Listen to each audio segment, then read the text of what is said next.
Good morning and welcome everyone to the fifth day sessions of 40-hour training course with our respected Chief Trainer, Mr. Justice Muhammad Iman Ali, Honorable Most Senior Judge of the Appellate Division of the Supreme Court of Bangladesh, our worthy Chairman of Bangladesh International Mediation Society, Senior Advocate Mr. S.N. Goswami, with us, our distinguished resource persons, trainers, speakers, and dignitaries from home and abroad are also connected with us online to observe this program. As per schedule, we had two sessions today, one from 9:30 a.m. to 12:30 p.m. BST, another from 12:30 p.m. to 4:30 p.m. BST. Our first session will take place as per the schedule, but we are going to postpone our second session to show respect to the innocent people, including women and children whose precious lives have been taken away by the Russia-Ukraine grisly and nasty war. However, in place of second session training, we'll experience feedback from learned trainee judges and advocates on previous topics that they learned.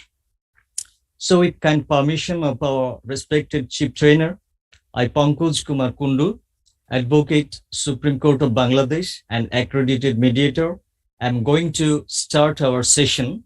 We'll begin our session as usual with BIMS theme song, and I request our IT person, Mr. Manwar Jahan, to play the theme song, please.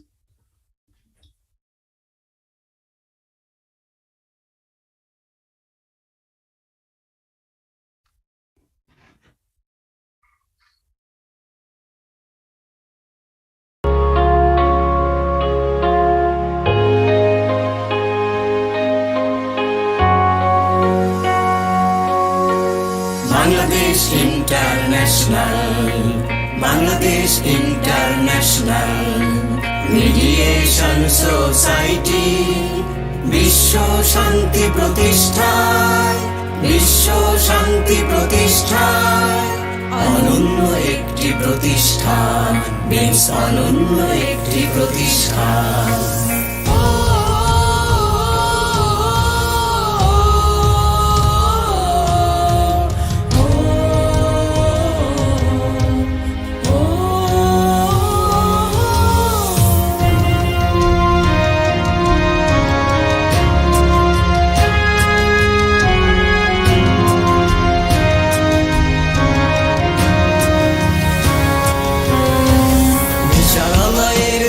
ঘুরে ঘুরে মানুষ আর হবে না তো ক্লান্ত অর্থ সম্পদ হারিয়ে ফেলে হবে না সে সর্বশান্ত বিচারালয়ের দ্বারে ঘুরে ঘুরে মানুষ আর হবে না তো ক্লান্ত অর্থ সম্পদ হারিয়ে ফেলে হবে না সে সর্বশান্ত তাই অল্প সময়ে স্বল্প ব্যয়ে বিচার এনে দিতে BIMS দাঁড়িয়েছে মানুষের পাশে নিয়ে এক শান্তি নিশান BIMS অনন্য একটি প্রতিষ্ঠান BIMS অনন্য একটি প্রতিষ্ঠান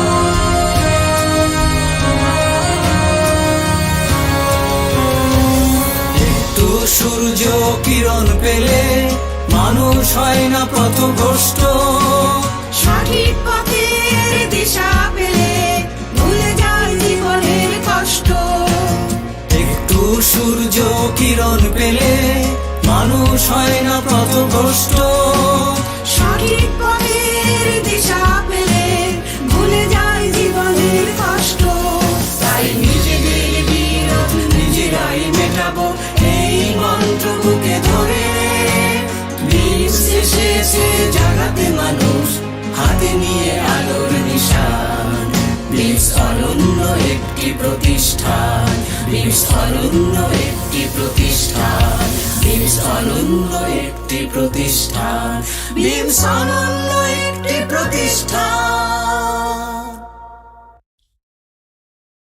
Thank you all for enjoying the theme song. Now we'll go to our morning topic, Our current topic is trends in international commercial mediation. This topic will be discussed by Ms.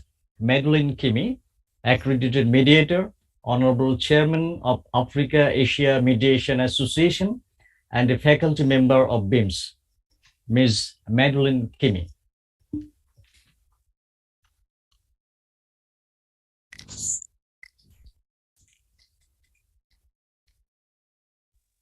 Thank you. Thank you very much for the introduction. Thank you to that wonderful audio of the BIMS theme song, which I recall when it was being produced. It now seems to be sounding better and better in terms of the not only the harmony but also the soothing aspect of the song. Thank you so much for that wonderful start to our session. I'm hopeful that I can keep my camera off for maybe about 15 minutes, just so that from where I am, nothing distracts you, and then my camera will be back on. I hope also that in front of you, you can see my slideshow. Yes, ma'am, it's visible. Thank you.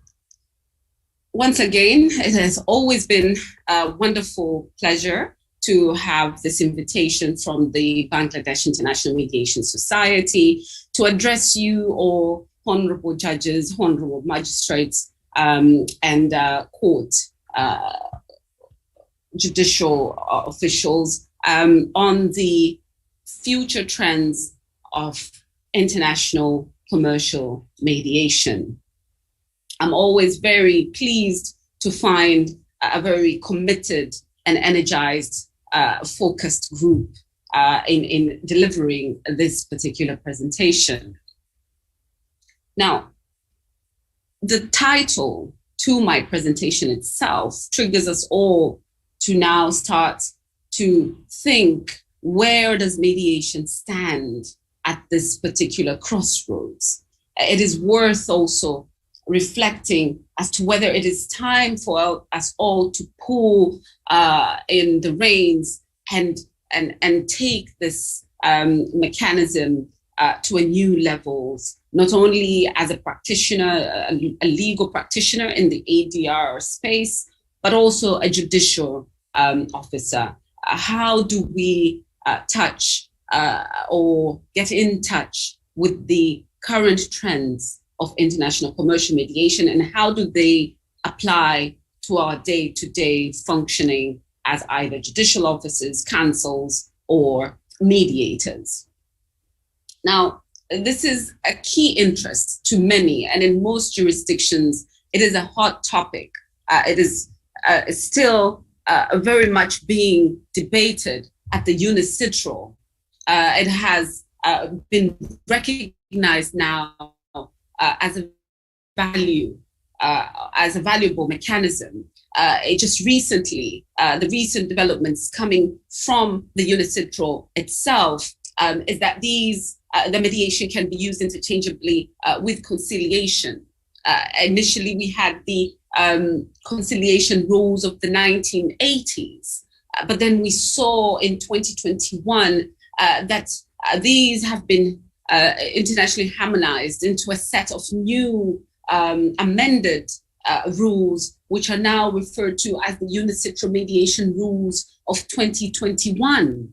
Further on, we saw the works of the UNICITRAL working towards amending the model laws on international commercial conciliation of 2002, being amended in 2018 to be tagged the UNICITRAL Model Law on International Commercial Mediation and International Settlement Agreements Resulting from Mediation, 2018.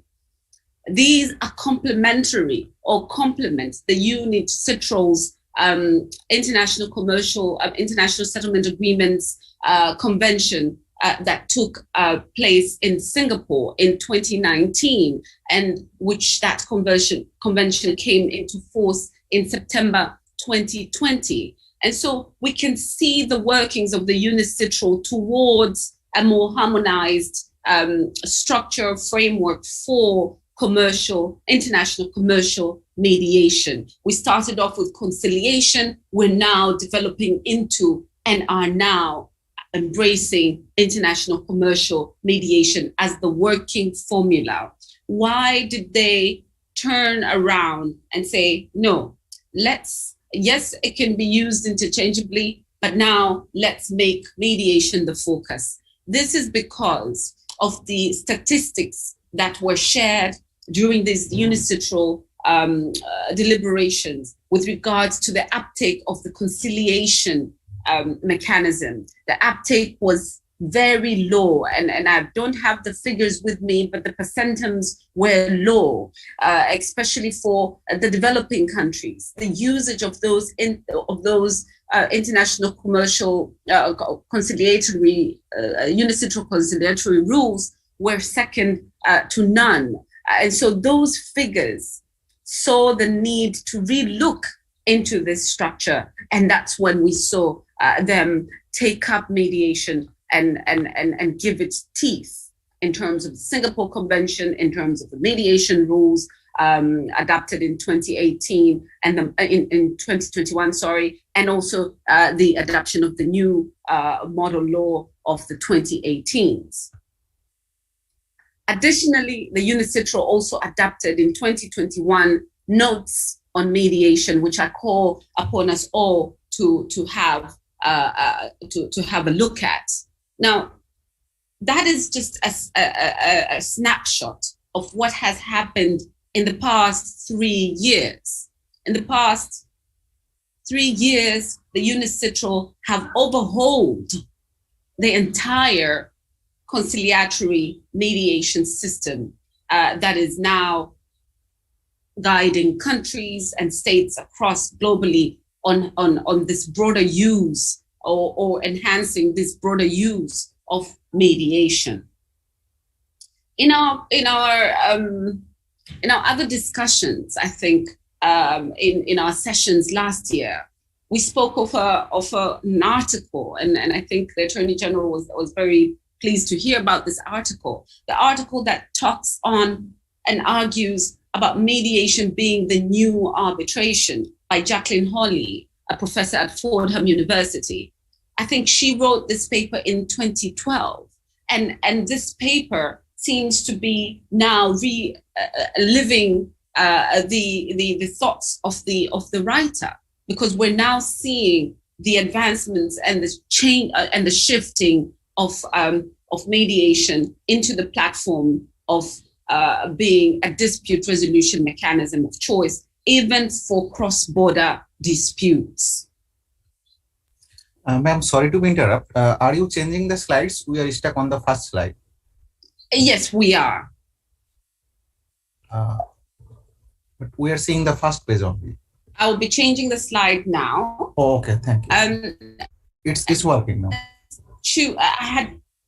Thank you for that. I had not changed the slide yet. I was still going through my initial remarks for the recent developments within the field of international commercial mediation. Now, on my slide that is in front of you, you can see the arbitration versus mediation comparison, and this table is from an ICC report, and you can see that mediation has always been a part of the institutional service, especially, for example, this very well-known institution such as the ICC. That is where you find that the assumption that in arbitration, facilitators will be 3, and in a mediator usually and generally would be a one mediator job. And then, of course, it goes on to give you the hearing time at the end, where you find the timelines for mediation and an arbitration, especially for hearing or the mediation session itself, would be slightly shorter. So the advantages there are snapshotted in one image. And this is a comparison done by the ICC administration team. Now, parties choose to resolve cross-border disputes by way of mediation. This can be already seen in most contractual agreements that are of cross-border nature. Now, as a choice from that ADR spectrum, mediation can either be institutionalized or it could be ad hoc. And parties have this option, and there's real benefit of adapting or trying the process, either being administered or provided in an ad hoc manner. Mediation's core value, as we all understand, is the aspect of self-determination and party participation. These are the traditional values and the essential selling points of mediation. I go back to the paper of Miss Jacqueline Hawley, where she says this line, or this thin line that divides mediation and arbitration, could be fading away. And so when we see the UNICITRAL work to develop model laws, mediation rules, notes on mediation, all these efforts are to ensure that that thin line does not blur, meaning that mediation's core values should always be upheld. In my next slide, it talks further on the advantages vis-a-vis the international arbitration, the costs, the duration we spoke about, the formal processes, the formalized processes of an arbitration, of course, with the limited room for appeals being there. But in some jurisdictions, we do have appellate provisions, such as the UK, where they have appeals on law and appeals on other elements. Now, parties' business relationships are not preserved as when we see it as we see it as a value add in international commercial mediation, because preserving the future of those business relations and business reputations plays a pivotal part or a core element of it all. Control over the outcome and the remedies that are provided for in a commercial mediation, these are all advantages to get us to think, to sit and rethink and say, let us pull our reins and push forward in adapting these new efforts that are being made globally to adapt international commercial mediation for resolution of cross-border disputes.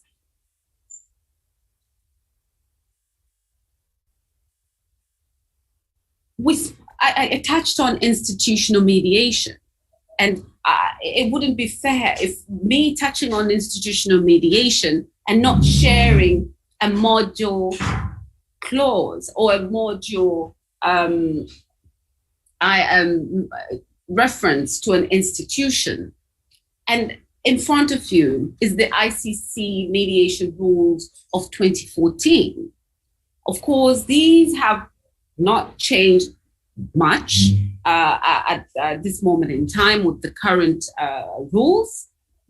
It states there that the parties may at any time, without prejudice to any other proceedings, seek to settle any dispute arising out of or in connection with the present contract in accordance with the ICC mediation rules. And so this seeks to refer parties to institutional mediation that is being administered by the ICC. And so these clauses are present in contractual arrangements, especially those of international context or cross-border aspects.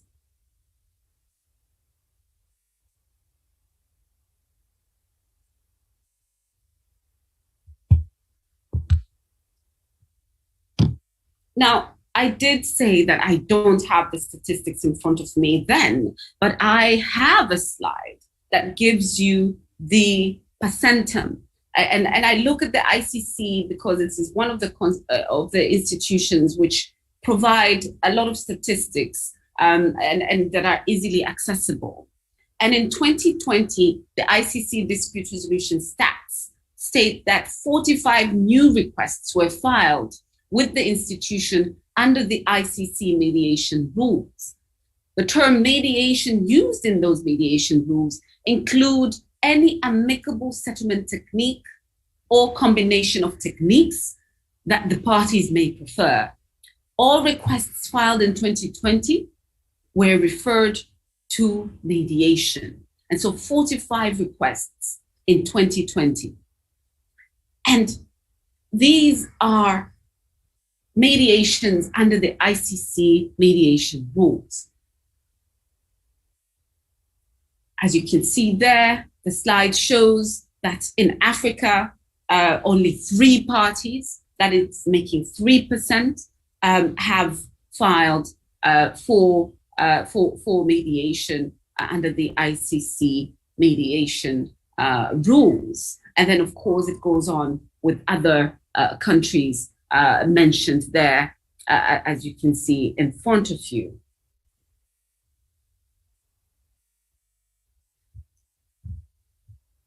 The International Convention for Settlement of Investment Disputes also provides for mediation, and this is how their clause would read, that the government or the name of the constituent subdivision or agency of the government or contracting state and the name of the investor hereby consent to submit to the International Center for Settlement of Investment Disputes, the center, any dispute arising out of or relating to this agreement for settlement by either conciliation, arbitration, conciliation followed by, if the dispute remains unresolved within time limit of the communication of the report of the Conciliation Commission to the parties, by arbitration, pursuant to the Convention on the Settlement of Investment Disputes.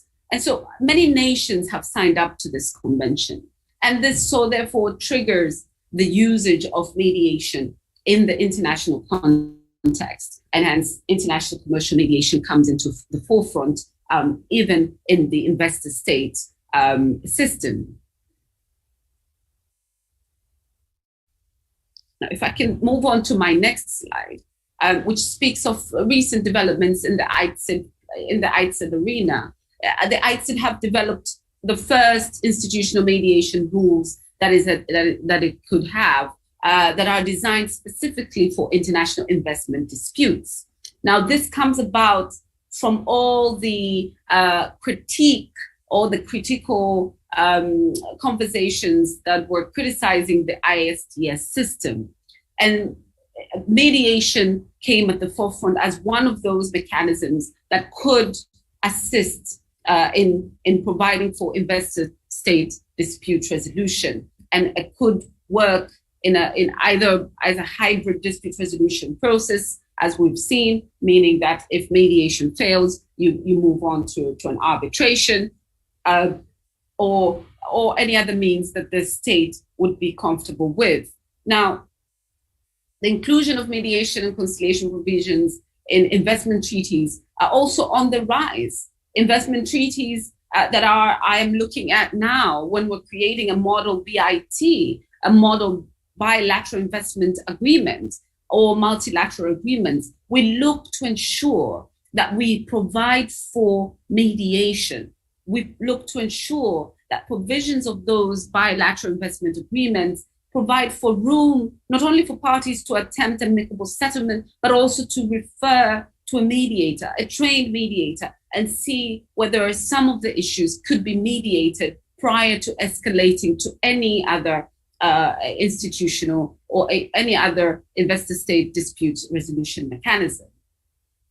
We've seen the works of the International Bar Association in this space as well. They have approved even the IBA rules for investor-state mediation. These are the IBA mediation rules, ISM. Now, these are also working hand in hand to enhance this movement towards using mediation as one aspect of or one ADR mechanism that is going to be utilized by parties when a dispute does come about. The challenges, of course, inhibiting the integration of mediation in these systems, in these investor state systems, is that there's that fragility. And because of the unique nature of these state investor disputes, the unique nature of the parties involved, we find that in the state part, we have politicians, we have government officials, we have persons who are accountable to the public, accountable to their governments. And so you find these unique features really do inhibit the success stories of mediation. We have a good example here, for example, in Tanzania, when it came about to a dispute that arose in 2017 with a very heavy giant mining company called Acacia Group, who is listed in the London Stock Exchange. We saw that conversations had started with the government trying to resolve, and they called it the African dispute resolution way of resolving things. Of course, it worked out for us amazingly, but it took a lot of time. And this was due to that factor, the factor of the parties themselves, being one is a state and one is an investor. Of course, the solutions that came out of those conversations were also very creative, giving the government a stake in the Acacia Mining Company and Barrick Gold Company, giving the state, a seat on the board to ensure that it at least understands what's going on in terms of the operations of these heavy giants, and so on and so forth. The other challenge would be the lawyers' resistance. And I usually like having a topic on the role of lawyers in mediation. And I think this would be a call for lawyers to be trained specifically on their role for in the mediation and be so in an international commercial mediation for them to be successful.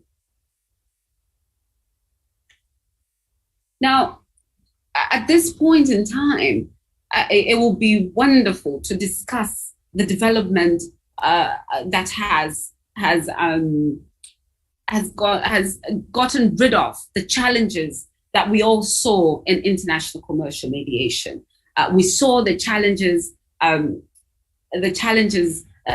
were there initially, especially when we speak of the practices that we were used to when it came to the international, the settlement agreement and enforcing that settlement agreement. A party would seek to enforce a settlement agreement or an international mediated settlement agreement by being first or needing to institute or commence proceedings in the appropriate national courts, claiming that the other party has failed to comply to a settlement agreement that was negotiated via the process of mediation. And so these were claims brought under the cause of action that we all know, which is breach of contract. And the courts would make a judgment in favor of one of the parties. The party might then need to seek enforcement of that judgment in a foreign court, if need there be. So enforcement process generally was costly, was time consuming. It lacked certainty. It involved applications of complexity. As an international player, an investor coming into Tanzania, for example, or Bangladesh, it is imposed to new rules. It would have to retain counsel and so on and so forth.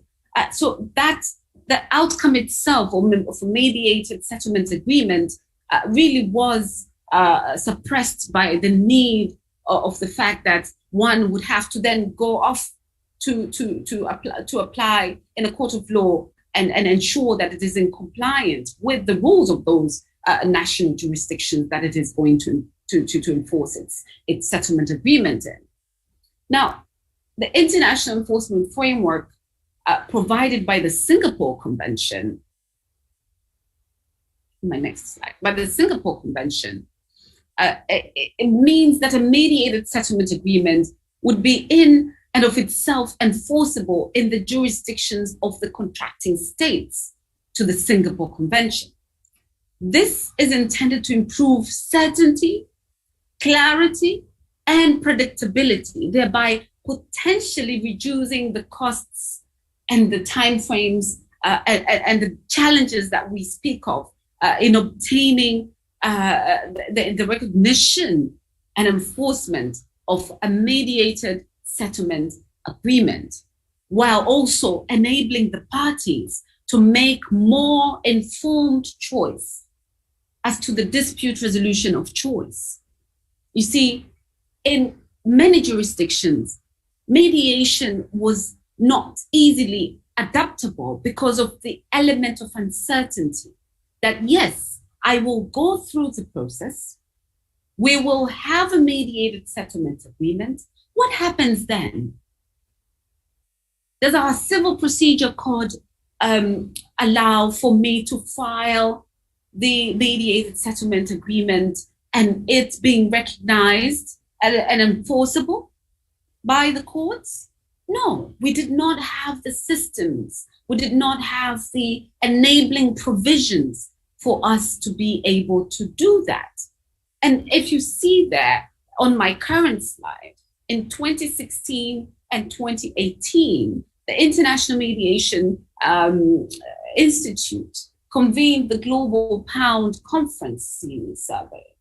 And that survey resulted to some of the users saying users of dispute resolution preferred using arbitration to resolve international disputes because of the expedited enforcement mechanism brought by the New York Convention on International on recognition and enforcement of foreign arbitral awards. Apologies.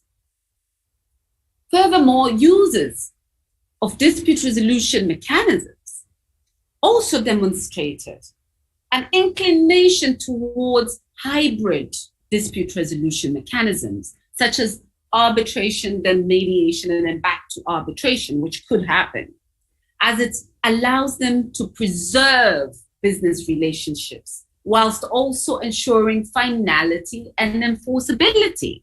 What are they speaking of here? They're speaking of the situation where an arbitration is instituted on the mere backdrop of that we will mediate, we will have a settlement agreement in place, and that settlement agreement will be recorded by the arbitrator as a consent award. And if you have a consent award, it is a form of an award under the arbitral regime or the arbitration regime, and so therefore enforceable under the New York Convention. And so that those were how we filled in these loopholes that prevented that settlement agreement from being fully operative or enforced by the parties. So the Singapore Convention, I'll speak more about it now.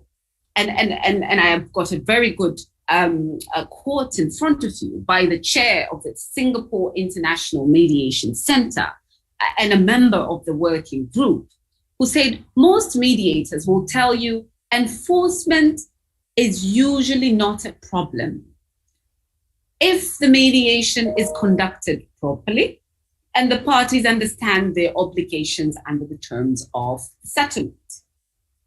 However, there is a small percentage of cases where, after agreeing, a party may find it difficult to comply with the terms of settlement and fails or refuses to do so. This is where the ability to enforce a mediated settlement becomes useful. Once enforcement becomes possible under an international convention, mediation will gain better traction with businesses. The ability to enforce a mediated settlement internationally will encourage parties to come to the mediation table, and mediation will have teeth. It will now have teeth. And so this is the backdrop of the thinking of that working group.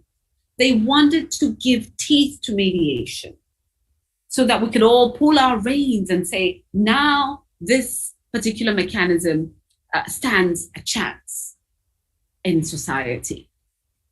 The Singapore Convention adopts an approach similar to the United Nations Convention on the recognition and enforcement of foreign arbitral awards, otherwise referred to as the New York Convention, as we all saw. The Singapore Convention establishes a new regime under which contracting states or parties are obliged, except of course in limited circumstances, to enforce international settlement, commercial settlement agreements which fall within the scope of that convention, or to allow such agreements to be invoked to prove that the matter has already been resolved by way of mediation. The Singapore Convention applies only in international commercial settlements or agreements resulting from mediation. It will therefore not apply, and I think this goes on to my next slides. It will not apply to domestic settlement agreements resulting from mediation. It will not apply to international settlement agreements that are concluded in the course of judicial or arbitral proceedings and which are enforceable as a court judgment or arbitral award. Recall our discussion earlier. It will not apply to international settlement agreements concluded to resolve a dispute arising from transactions engaged in by one of the parties for persons, maybe for personal use, maybe consumer-related disputes, that is referred to family disputes or household kind of disputes. It wouldn't apply, as well as international settlement agreements relating to inheritance law or employment law. These would not be applicable under the Singapore Convention. In terms of its operation, the Singapore Convention was approved by the Working Group 2 on the 26th of June 2018. And it caused then the amendments of the model law, which we spoke of 2018. And then the convention provides that uniformity along the lines of the New York Convention, as we've heard before. As of that date, 52 states had already signed the convention. And now the numbers have rose up to about 58, if I recall clearly, that of those states that have signed up to the particular convention.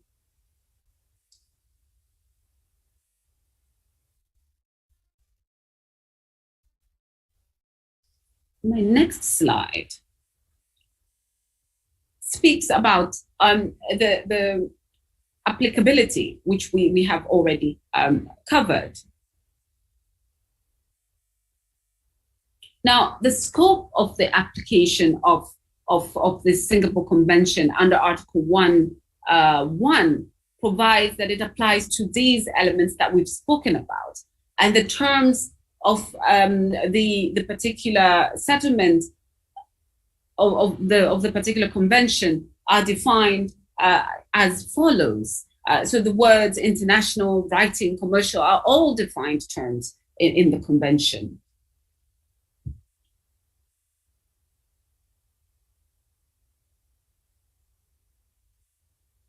I can move on to my next slide, which provides for the definition. Oh, yes. Now, one key aspect that I would like to touch on is the defining of the definition of mediation under the UNICITRAL Model Law 2002 version and then the 2018 version. And if you recall earlier, I did speak of the shift from conciliation to mediation.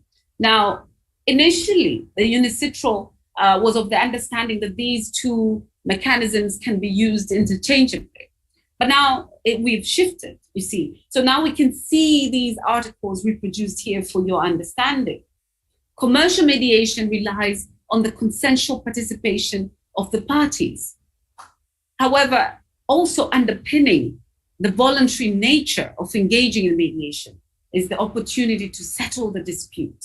If we see these two definitions, the initial model law had the definition of commercial conciliation, and it provided that except as otherwise provided, if a mediation is an international commercial mediation, the mediation will be governed by the model law. So it recognized that mediation was also in play. It recognized that under Article 1 of the Model Law 2002. But if we come to Article 1, subsection 3 of the Model Law that it has been renewed in 2018, it goes further and provides that a process, mediation would be a process, whether referred to by the expression mediation, conciliation, or any expression of similar import. So there's that broadening of thinking, whereby parties request a third person or a person or persons, the mediator, to assist them in their attempts to reach an amicable settlement of their disputes arising out of or relating to a contractual or legal relationship. The mediator does not have the authority to impose upon the parties a solution to the dispute. And so this is the interesting part, where we see that, yes, it could either be expressed as a mediation, a conciliation, but at the end of the game is that the mediator would not have that room to impose any decision on the parties. And I think this element now speaks to the mediation process. As we've said, it is a consensual participation and it is voluntary. That is the underpinning value or nature of engaging in mediation. And conciliation, of course, was slightly much more different when we see the various definitions that are provided for in terms of what a conciliation could be. The convention attempts to also provide for a definition of mediation. From, of course, that interchangeable use, it moves on under Article 2.3, subsection 3, to provide for defining mediation. It disregards any difference that exists between mediation and conciliation, as I said earlier, by virtue of their nomenclature. And the same, the several jurisdictions allow for the term mediation to be used and some conciliation to be used interchangeably. And so that room was left there because it is more common among scholars and practitioners that these two mechanisms can be used interchangeably. The change of terminology does not have any substantive or conceptual implication. And so, yes, they've changed the terminology to mediation, but they really mean that it could be either. It could be either of the processes. And that is in front of you, the definition that is provided for under the convention. What about the word commercial? You know, I usually get this question when I'm presenting this paper. What do they mean by commercial? And when we speak of commercial mediation, what is it? They have left the word commercial not defined. The working group that was developing this convention felt that there was no need to define the word commercial. However, they had a footnote referring us back to the Model Law amended version of 2018. Under Article 1.1, there's a footnote that provides that commercial matters arising from any relationships of commercial nature, whether contractual or not. Relationships of commercial nature include but are not limited to the following transactions. And it lists these transactions: any trade transaction for the supply or exchange of goods and services. It goes on to licensing, investment, financing, banking, insurance, carriage of goods. And so these are the examples that are provided for there. But it is not defined in the model law. It is provided for under the footnote, as I said. And the footnote remains unchanged to date. Why is this desirable? Because first, being consistent with the model law was one key factor, and it was important for them, for the countries that have adopted the model law. Secondly, the non-commercial civil matters would be subject to quite diverse and localized cultures and legal rules also, with civil, with common law countries and so on and so forth, which are not conducive to a harmonized approach of enforcement. And so they felt that let us not, strictly define this word commercial. Thirdly, retaining a commercial requirement is consistent with the desire to enhance mutual, apologies, my laptop seems to not be charging. Give me a second, please.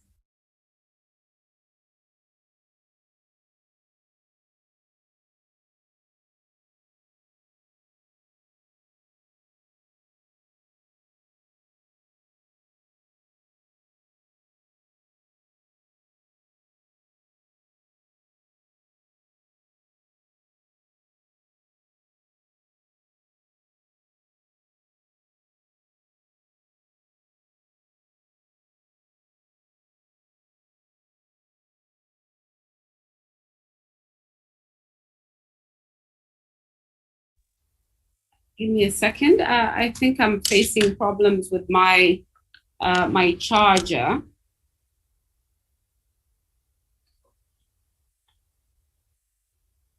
And so I will try and hope that it does not go off. It seems to be okay. Apologies. Can I have 1 minute, please?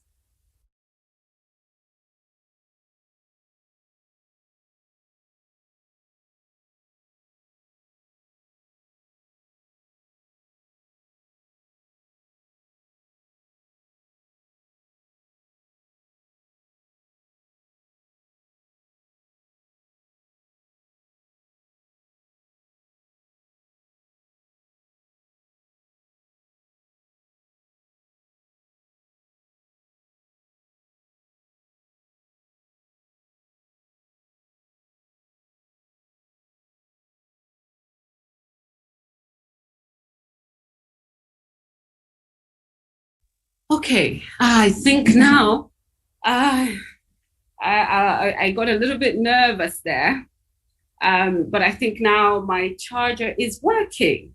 Apologies.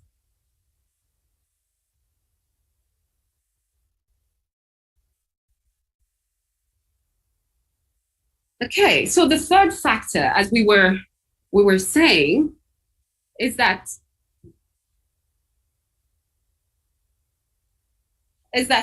we're retaining the word commercial requirement inconsistent with the desire to enhance that mutual trust in international business and to facilitate international trade. I think the thinking of the working group was that if it is strictly defined, then even the developments in commercial usages, in commercial adaptations, in commercial changes, especially being brought in by technology, would then be sort of, tied in. And so, yes, they've provided a footnote guidance, but they have not defined it so as to avoid that strict definition that then would be subject to a lot of legal interpretations, if I may say. Now, shifting on to the word international. The word international in the convention And this really works hand in hand with how this convention is going to be operating.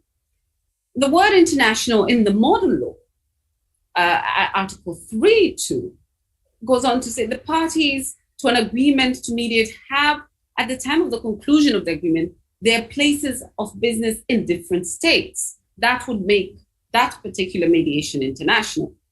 Or the parties in which the states in which the parties have their place of business is different from either the state in which a substantial part of the obligations of that commercial relationship is being performed, or the state in which the parties have their place of business is different from the state with which the subject matter of the dispute is most closely connected to. And we've heard this before in contractual setting. The dispute is closely connected to the place of which either the obligations are taking place or where the parties are located. So at the footnote to that, Article 16(4)(b), incorporating the possibility that a state may consider broadening the definition of international settlement agreements by adding the following subparagraph, saying that a settlement agreement is international if it results from international mediation as defined in Article 3, paragraph 2, 3, and 4. And so the states themselves have the liberty to go on to broaden this element of being international.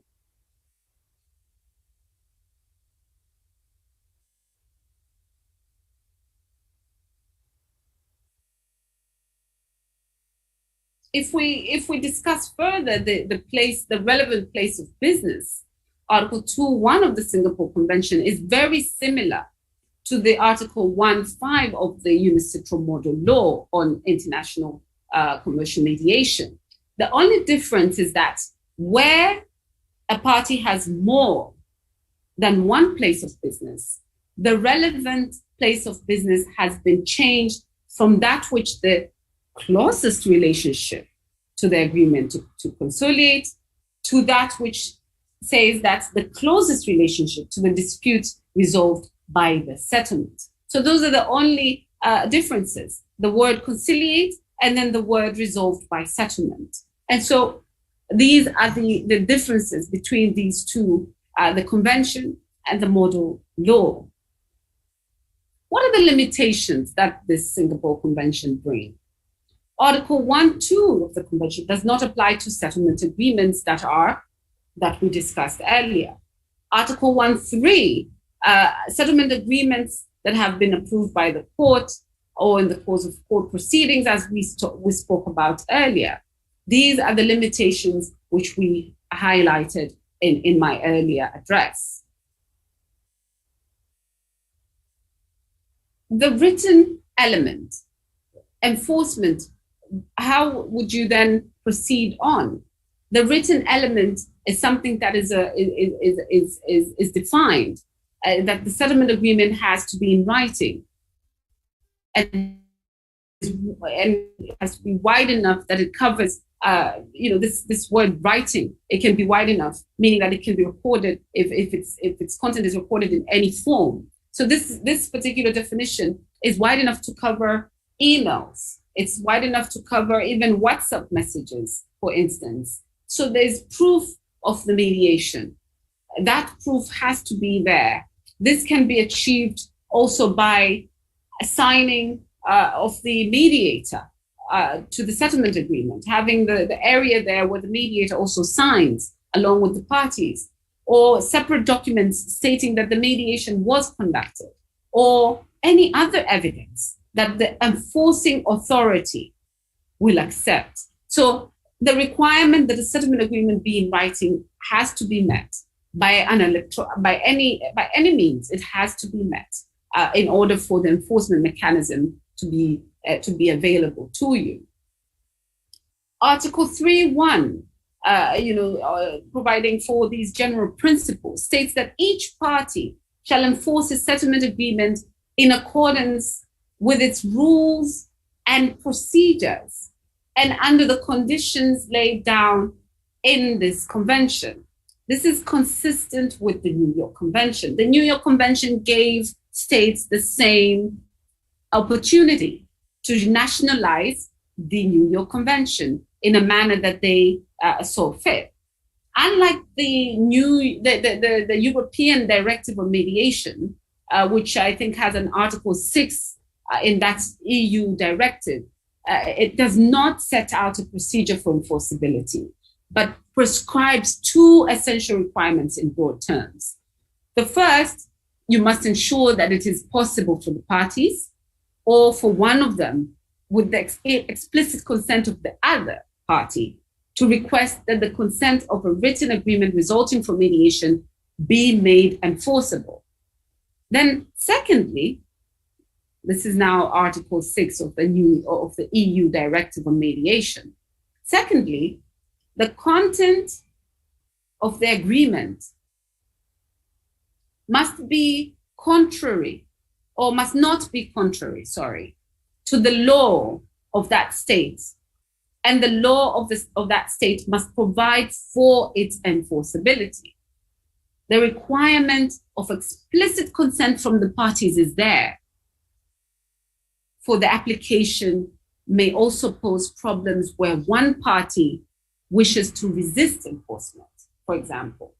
So this is not the case in the New York Convention. The EU directive approach is not the case for the Singapore Convention. It does not require consent from the other party. Article 3, subsection 2 of the Singapore Convention provides that a state shall allow a party to invoke the settlement agreement in accordance with its rules of procedure and under the conditions laid down in the Singapore Convention. In order to prove that the matter has been already resolved, this provision avoids using the tricky term recognition.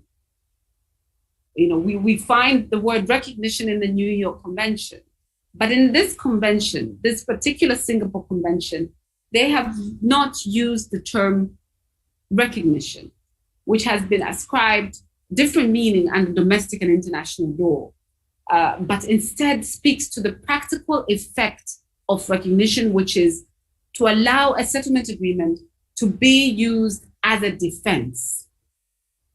So the settlement agreement can be used as a defense, consistent with that Article 3.1 that we've just read. The exact mode of invocation is left to the state to determine in accordance with the rules that that state has put in terms of procedure. So there's no requirement for consent, as we've said. If we look at the EU Directive on Mediation, the parties are required to seek consent. If we look at the Singapore Convention, there is no requirement, there is no such requirement. And also the mode of invocation is left to the state to come up with. Now, the form requirements of a settlement agreement need to be provided for and certain, and the states have to be comfortable with these certain form of requirements. Unlike the New York Convention, which does not contain form requirements, there's no format there for arbitral awards. The Singapore Convention needs to specify form requirements because settlement agreements can be arrived at after mediation, they can be arrived at after negotiation, or even other means of informal discussion, as we're all aware. So Article 4 does not exhaustively prescribe the evidence of a settlement agreement resulting from mediation.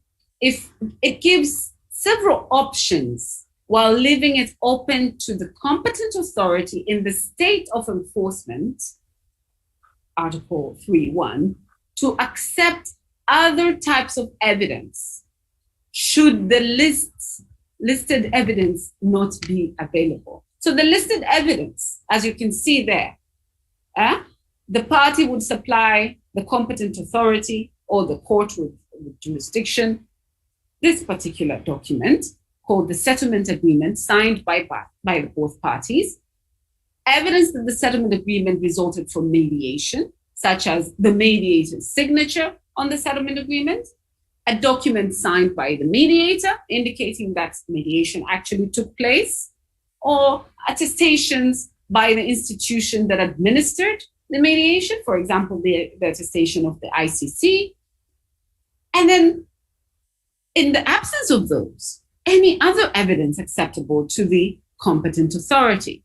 And so this is where the avenue opens up for the state to be able to put in place these other evidences in terms of how it would support the type of evidence required to prove that there was a mediated settlement agreement. There is one, a valid one. This approach is advantageous, I say, because it allows a response to be varied to varied circumstances. So it has not left it, end to end. It has given us that open room to expand under which settlement agreements may be concluded, in the ways of which settlement agreements may be concluded. For example, the mediator may not be able or willing to sign the settlement agreement. And there are certain circumstances where you find the settlement agreement is only signed by the parties. And so if the mediator is not willing to sign these mediated settlement agreements, how then would you have evidence as provided for in the convention?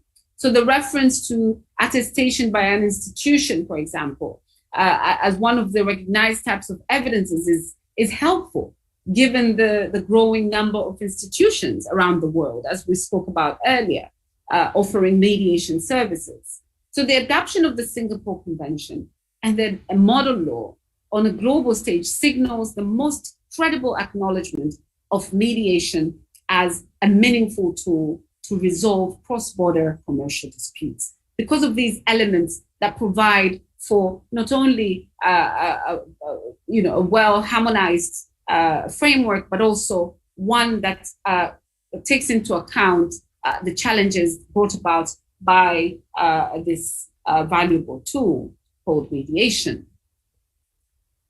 We touched on defenses, and I'm just about to round out a list of comprehensive situations based on which a competent authority can refuse to grant relief are listed under Article 5 of the Singapore Convention. And these are a party to the settlement agreement was under maybe some incapacity. The settlement agreement maybe is null and void, inoperative, or incapable of being performed under the law to which the party has validly subjected itself to. And then, of course, it is not binding or it is not final according to its terms, for example. So that settlement agreement has to be well drafted. It has to have some form of finality. And so not just drafted by laymen, but lawyers would have to then be involved because of this subsection 2, because if it is not binding, if it is not final, if it is an MOU, and then there's that clause that usually says this MOU is only for purposes of so on and so forth and shall not be binding, then that would be a problem. Subsection 3 of this article also says that it has been subsequently modified. So if a party comes in with a defense that,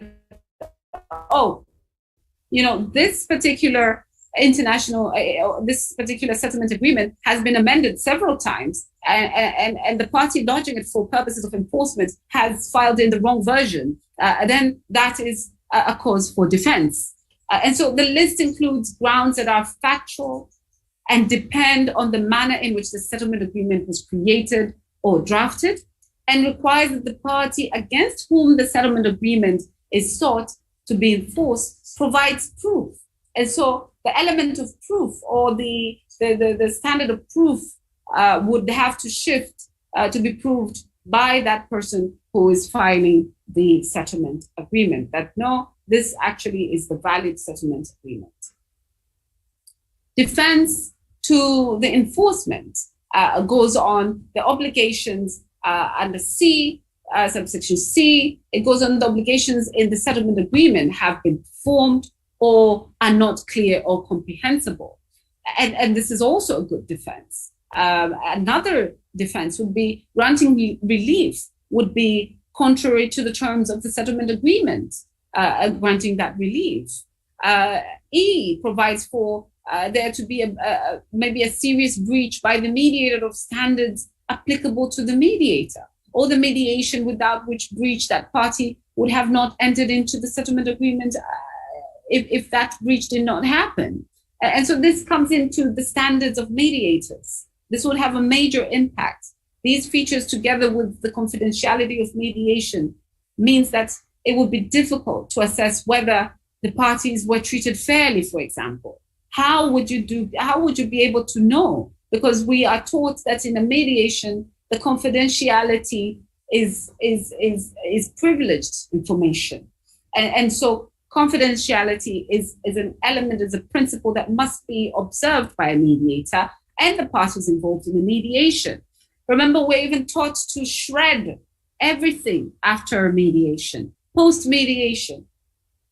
The fact that mediators did not impose any outcome on the parties, for example, and that mediation was a voluntary process from which parties were free to withdraw at any time, terminate at any time, also prompted some views that this would be rare. How would the mediator, be able to, or how would any of the parties be able to prove this? If we look at the principles of confidentiality, would we have to breach, or would that be an exceptional ground for us to be able to disclose that there were actually breaches in the conduct of the mediator in terms of the serious breaches that, it imposed an outcome on the parties, or the process was not voluntary? We tendered in our termination of request and the mediator practically ignored it. So these will affect the mediator's impartiality or independence in certain circumstances if these disclosures are to be entertained. And so there are challenges that we're seeing. But F also provides that there was a failure by the mediator to disclose to the parties circumstances that raise justifiable doubts. And so we go back to that tarnishing of impartiality and independence of the mediator. So the significant role of the mediator in getting that settlement agreement concluded needs to be acknowledged by either retention of these defenses, even if it might be difficult to prove that the party had been treated unfairly in the process.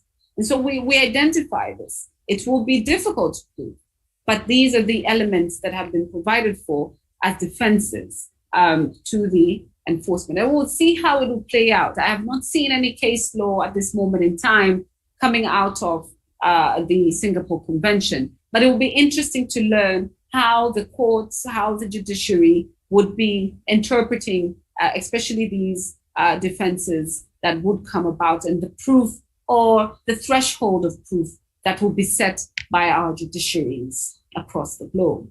Article 5.2 of the Convention mirrors Article 5.2 of the New York Convention, luckily, which allows refusal of enforcement if the subject matter of the difference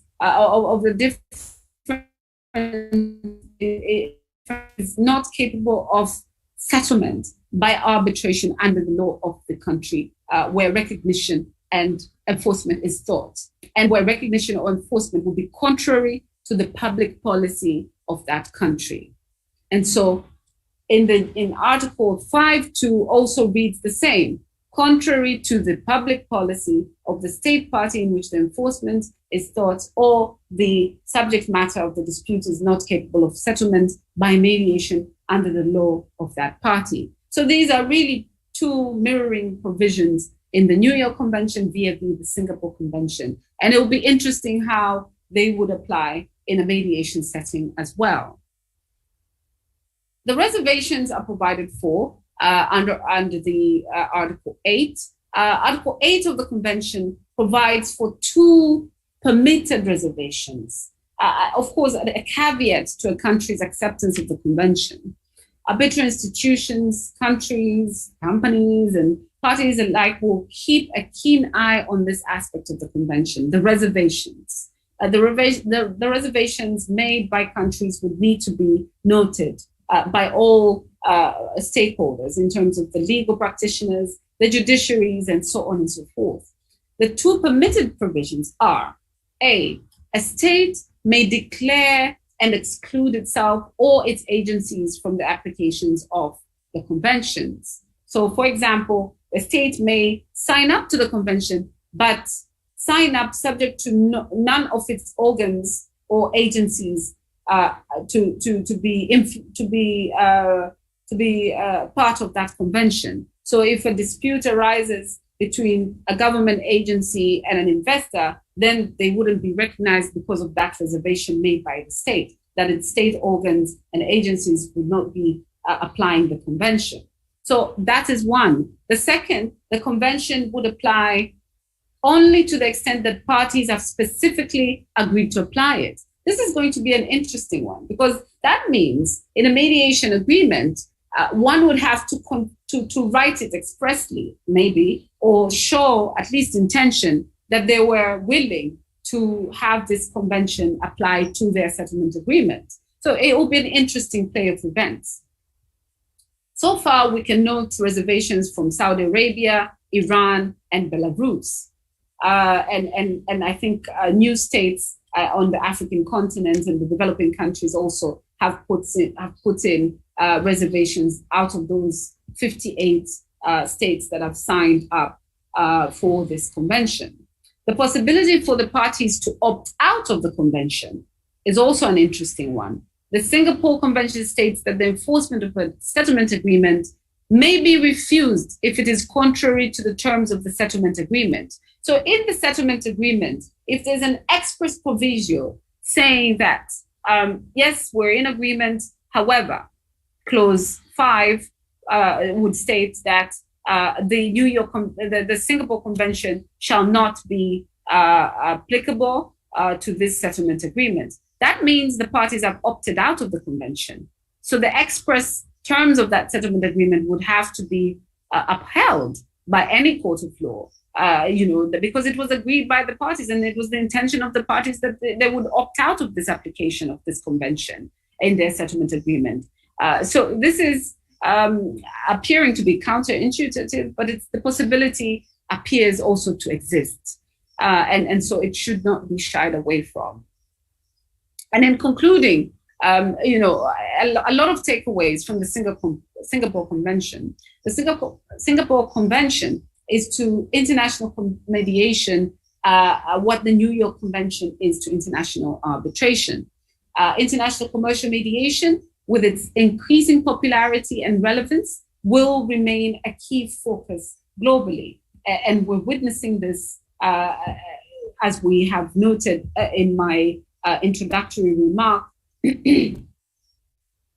of the uptake of the UNICITRAL works and the ICSID works in the space of international commercial mediation. If the Singapore Convention, for example, is to be implemented domestically by Bangladesh, for example, there will be also need for implications for Bangladeshi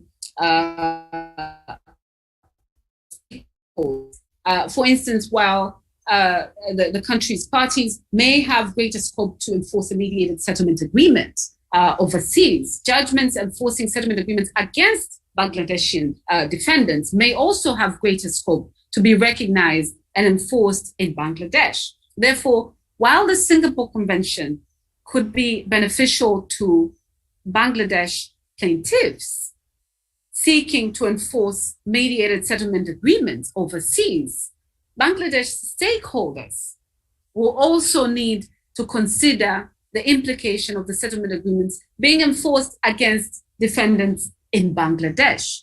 And so, we're thinking around now the taking up of this convention, and many countries are in the consideration, in the phase of considering the stakeholders, considering the requirements of the Singapore Convention and how that would apply not only if it was opted in or not opted in, but that is where parties are in terms of thinking around and around the businesses in their countries, the business stakeholders, and the persons who would be put at an advantage due to this convention being adapted and taken up. So the disadvantages, of course, having to rely on conventional enforcement of contracts in courts includes the costs involved. Secondly, confidentiality issues being compromised, as we've seen. And the third is the enforcement is not guaranteed, but rather contingent on the relevant laws which apply in each specific jurisdiction in which enforcement is being sought. So there is no doubt that commercial mediation is going to continue to grow and it's going to continue to evolve. We've seen 2018 to 2021 to 2019 and 2021 having such a rapid uptake of new rules, new model laws, new conventions.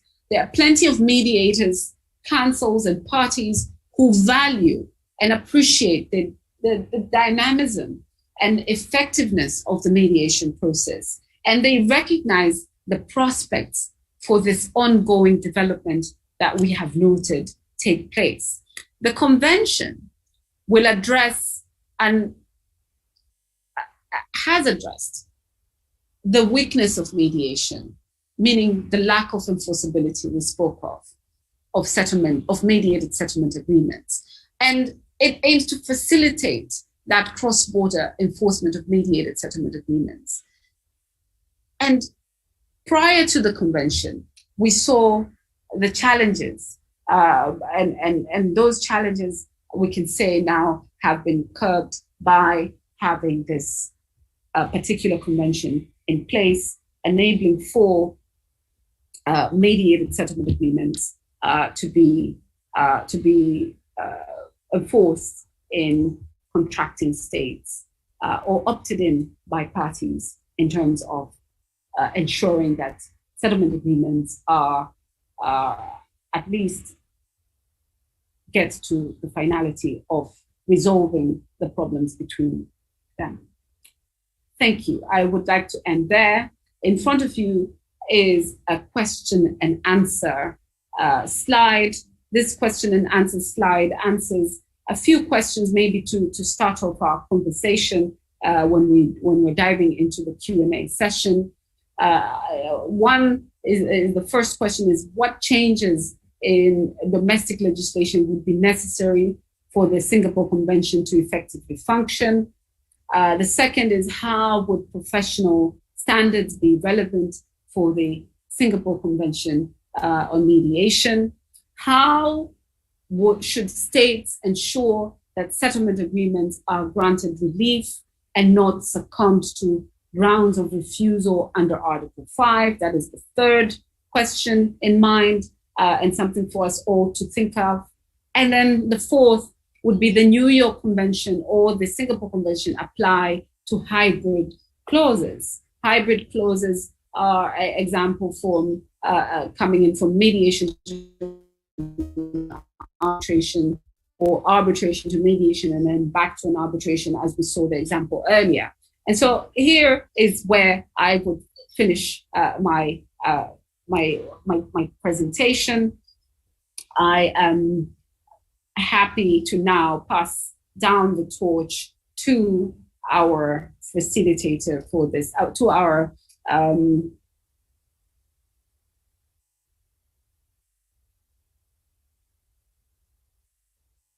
advocate Kundu, so that he can take us to the next program. Thank you. Thank you, Ms. Madeline Kimi. Our learned judges and advocates who are participants here, you have got a very beautiful presentation from our distinguished resource person. Her topic was future trends in international commercial mediation. In discussing this topic, she has covered many items. mainly pros and cons of Singapore Convention, that is United Nations Convention on International Settlement Agreement resulting from mediation. And you have seen the last slide, and there are 4 questions. And if you ask her and if you make queries to our resource person, I think she'll be able to make it clear to you. And I now invite our participants, please, if you have any query or question, you may put forward it to our resource person, please.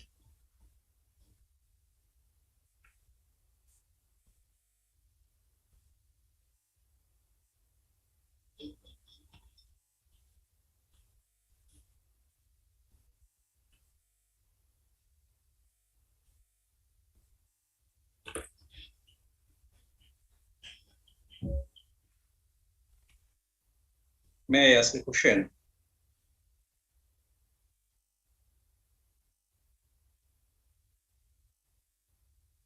PJM Bhola would like to ask. So thank you very much, sir. First of all, I thank very much Ms. Marilyn Kami for her nice presentation and giving us a description about Singapore Convention and Universal Convention on arbitration. My query is, as mediation resolves the dispute amicably between 2 parties or more than 2 parties, why the need for implementation of the mediation agreement arises? Why the mechanisms for implementing the mediation agreement arises? Thank you. Thank you. Thank you so much for that wonderful question. Why does the need arise for the need for enforcement arise? Now, I think the need comes about from the factor that one party may face difficulties in adhering and complying to the settlement agreement. And we find this happening in many situations. For example, at this moment in time, when I was actually presenting to you, an email came in from a client of mine. Just 2 weeks ago, we sat with our Tanzania Revenue Authority, which is our revenue authority here. And my client entered into a very good settlement agreement. But that settlement agreement, we ended up also filing in court for purposes of it being recorded by the judge. And it is now recorded. But from what I'm seeing is that he's saying they have failed to pay the first installment. It was supposed to come in on the 28th of February. We are on the 11th of February. That is already a default of the settlement terms. And for him, for my client, luckily, he's in good standing because we have a court judgment and decree. We can proceed to enforce. If we had not lodged that settlement agreement before the courts to get that, that means at this point in time, we'll be back to the drawing board. We'll be back to the same position we were in even before the mediation. And so the room for default party who is obligated to comply under the settlement terms is there. The percentage is there. The probabilities are there, sorry. Now, a well-formulated agreement, a mediated agreement, really should not resort to the need for enforcement because the parties are the ones who work the solution, as you put it, the party participation element, that they voluntarily agree to the way the installments will be made. Now, you wouldn't expect them to default on that basis because they have agreed to something that would be conducive to them. However, playoff events, reality kicks in, and there's always that probability of one being in default, and so one would find the need to go ahead and seek for enforcement. what we used to do before or what we do for domestic mediations, which don't fall within the scope of the Singapore Convention, is we lodge a court proceeding for breach of contract. Or if possible, also we engage the other party in seeking for an arbitral proceeding to be able to record maybe the settlement agreement into a consent award. But at that point in time, if they're in default, they will not agree to do that. And so, yes, the need for enforcement is there. So then we may consider that still there are some apprehensions that the dispute might not be resolved as we have expected in the beginning of the mediation. In domestic laws and in our system, when the court-assisted or court-involved mediation is done, the mediation agreement forms a part of a decree of the court.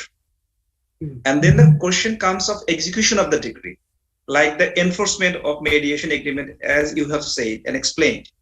Then whenever the proceeding or the procedure of execution or the enforcement of the decree arises, then again, we are fighting in litigation, in a procedure where one party is dragging me to follow the agreement and one party is trying to evade the conditions or the terms and conditions which they have agreed together earlier.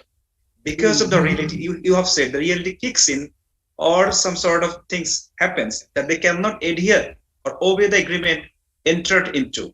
So the apprehension still is there and the mechanisms are required for that reasons, as I have conceived from your discussion and the reply. Thank you very much.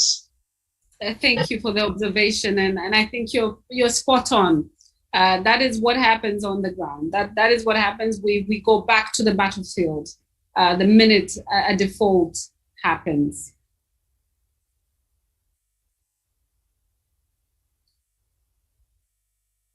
So as we wait for the next question, is the first question to my Q&A was what changes in domestic legislation would be necessary for the Singapore Convention to effectively function? Anyone wants to address that question?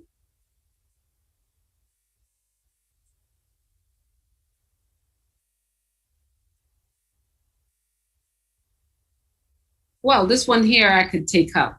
It's a simple one, because what is needed is for countries now to then pass on legislation to incorporate it or the convention into national law. And so once we've signed up to this Singapore Convention, countries will then need to domesticate it and pass it into our national laws. Now, the second question was, how would professional standards be relevant for the Singapore Convention on Mediation? We looked at Article 5 on defenses. And if you recall, when I was going through Article 5 of the defenses, there were elements that touch on the mediator's conduct, meaning that if they, for example, I think it was E,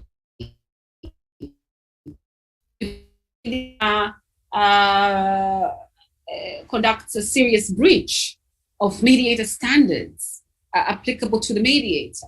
For example, the IMI standards or the BIMS standards for mediator, then these would be defenses. This could work out well for a defense.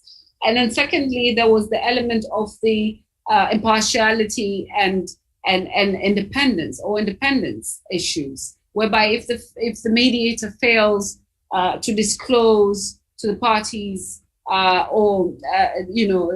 circumstances that would raise justifiable doubts as to the mediator's impartiality or independence, it may be a failure to disclose a conflict that it does arise during the process, a conflict that the mediator might have.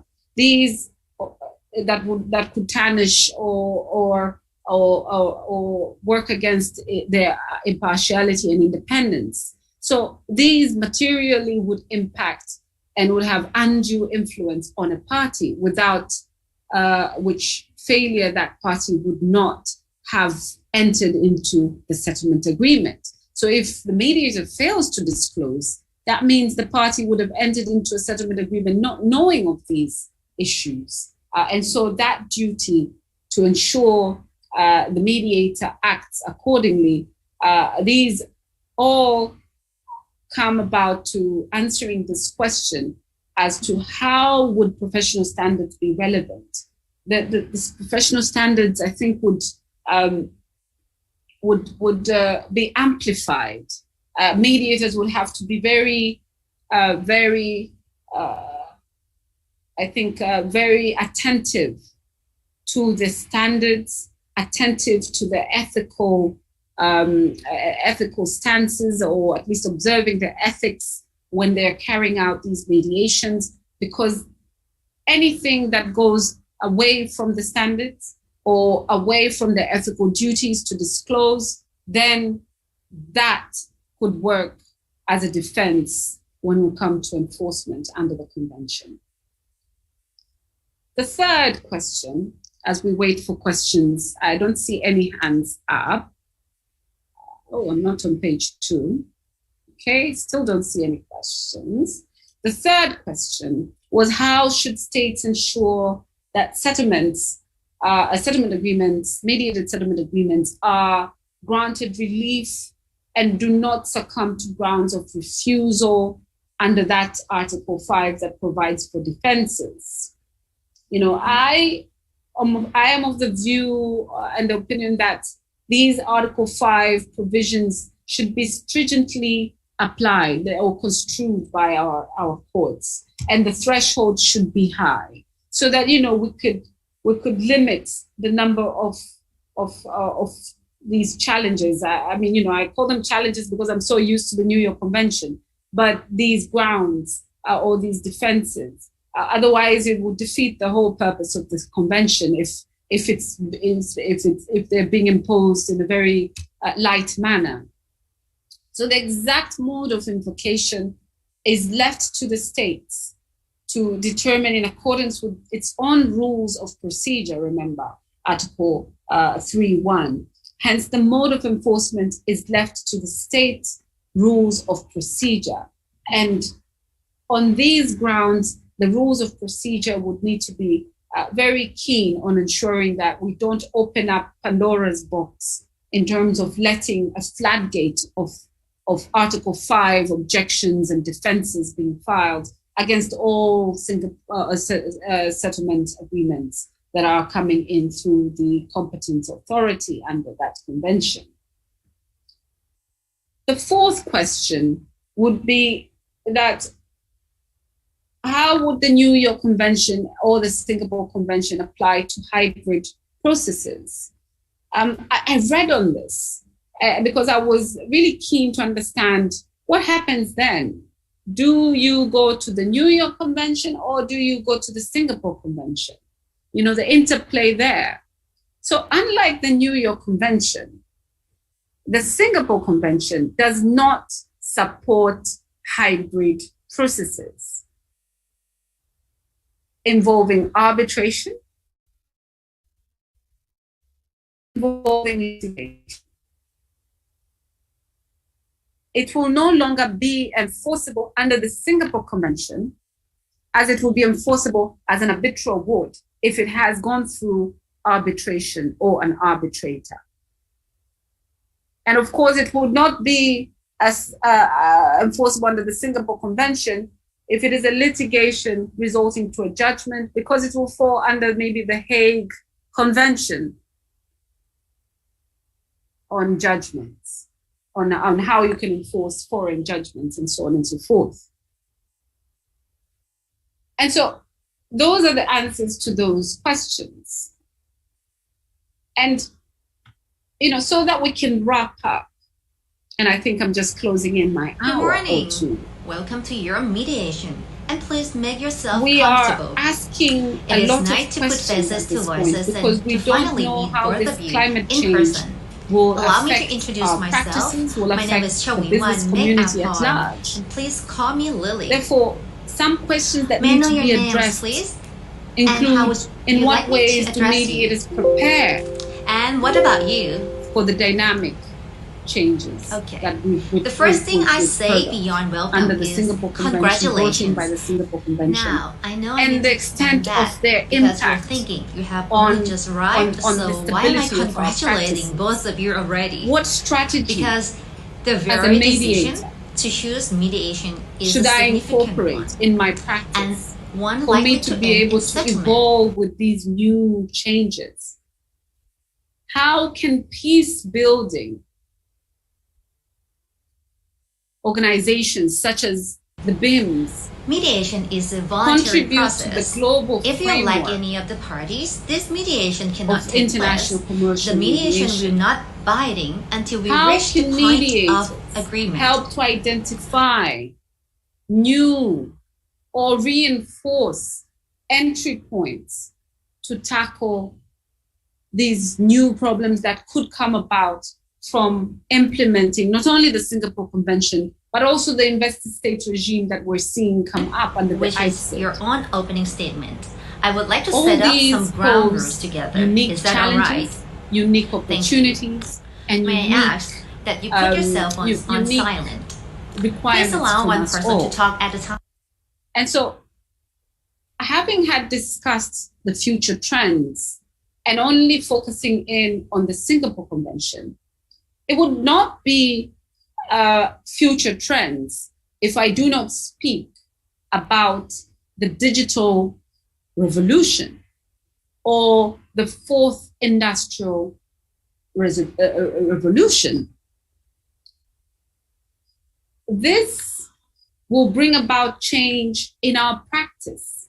It would involve us coming on to online mediation, because cross-border disputes involve parties in different states, Good as morning. we saw it Welcome defined. to your mediation. And so please how make yourself how comfortable. best do It we is nice provide to our put faces to services voices and to finally meet both of you. as mediators, not only as mediators within the judicial system, but also as mediators within private practice? We Mediation need to is a equip voluntary ourselves process.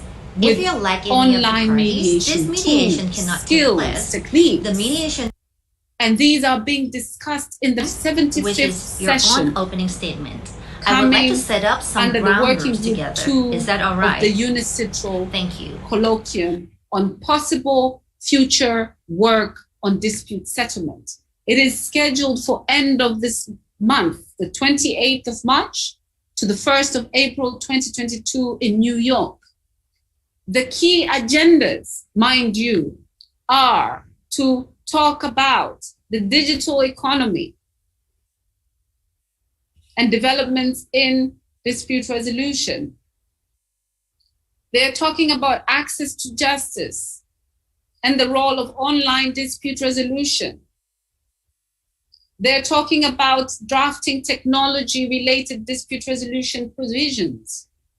They're talking about settlement of commercial disputes using adjudication and legal issues related to digital economies and dispute resolution in digital economies. We're seeing the interplay of technology, the fourth party or the fourth element in our process, being the subject of hot debate in the upcoming UNICITRAL working groups. And so I would call upon us all to follow closely these developments, because they would have an impact on the practice of the international commercial mediation practice that we've been speaking about, including not only the digital economy in terms of technology, but also artificial intelligence. We've seen blockchains and cryptocurrency regulations being prepared, or at least states preparing for. That means looking into what they can do now so that they could minimize the impact in terms of legal framework, putting legal frameworks that could work well, or putting legislative regimes that could curb cyber criminals, cyber hacking in our new digital economy strategies. And so these are all things that we need to talk about in terms of future trends in dispute resolution, and more specifically in commercial mediation.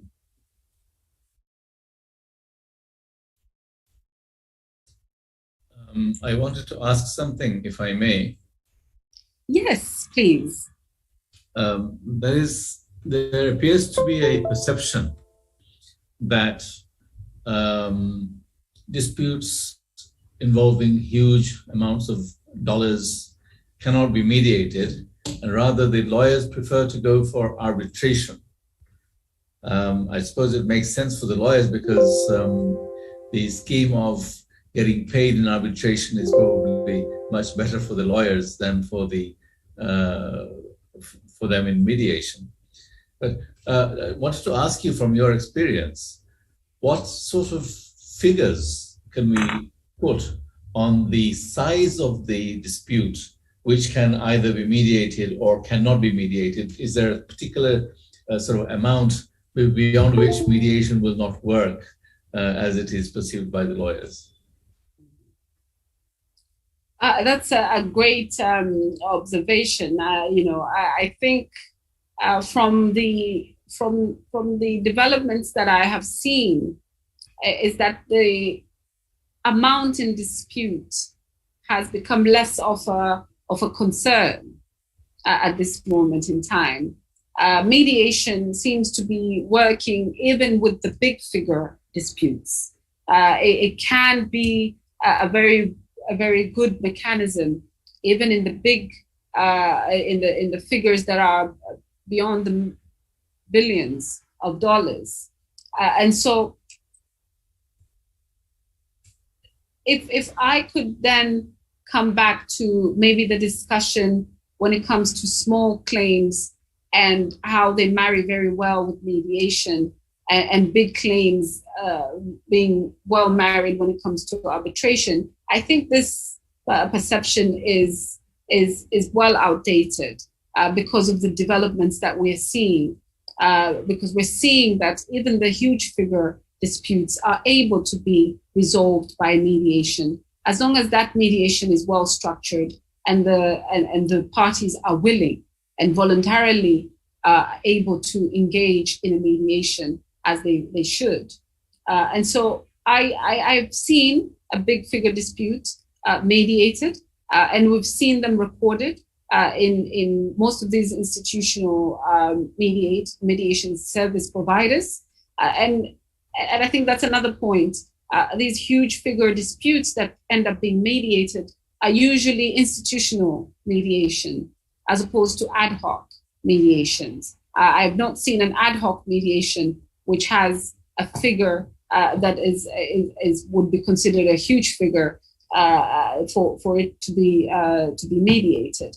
But institutionalized mediation see big figures, and the figures continue to rise and being acceptable. Of course, lawyers have a very big role to play in ensuring that these disputes are being channeled to the right mechanism, the appropriate mechanism. What is the appropriate mechanism to resolve that dispute? Be it arbitration or mediation, I think it comes from the analysis that is being done of your case as a lawyer. Of course, we find ourselves, running to arbitration because of the monetary, the monetary advantage that we gain as counsels, but also these same monetary advantages that we're seeing in arbitration can also be realized in a mediation. As a counsel, if you're going to represent your client in a mediation involving a huge figure, you would probably be able to charge a lump of sums that would be amenable to you. And so these thinkings around that, the fact that if we go to mediation, I'll lose out as a lawyer, they really need to change for us to be able to fully embrace and take up mediation. If I may ask just one further small question. and that is with regard to clauses in contracts. Obviously, lawyers are very used to adding arbitration clauses in every contract, more or less, nowadays. But can we now change the trend? How do we change the trend and also include mediation clauses in contracts? We, I think as a practitioner, what I would say is sensitization. Getting the word out there, not only in the business communities and the different stakeholders within the business communities, but also the lawyers, they're the ones who would be assisting those businesses in formulating their contractual terms. And so getting out that awareness program. Then I think also what works well in ensuring that we embed our mediation clauses in our contracts is working, if it's state agencies. We understand in most of our structures, the Attorney General usually would review or the Office of the Attorney General and their help would review all these contracts that are entered into by the government and other players. And so that's where also we could start having the resource there, having to include mediation clauses and having a standard mediation clauses across the country that is amenable, that can work well with the different kind of contractual arrangements that the government is prone to enter into. And this could be from different agencies, the petroleum sector, the mining sector, and the other sectors alike. The banking and financial institutions could also have their own mediation clause that could also be imposed in those agreements that consumers or the banking institution enters into in terms of mortgages and other security documentations. And so there's a lot of avenues, but sensitization, I think, is the key to it all, and ensuring that there's an understanding or a unified understanding of the advantages of having a mediation prior to an arbitration or a litigation. If I am allowed, just a small query regarding this issue, what our respected Justice Sir said, that the clauses taking the parties to the arbitration, the agreement has the option or the avenue for arbitration. Despite the fact, do you think the parties can resolve the dispute arising out of the agreement through mediation? And what are the challenges there? There is no option for mediation in the agreement, despite the fact parties are agreeing to resolve the dispute through mediation. What are the challenges, do you think? So if I understand correctly, your agreement contains a mediation agreement that you would mediate if a dispute comes. No, ma'am. I said there is no option for mediation in the agreement. The option or the pathway is that they shall resolve the problem or the dispute through arbitration.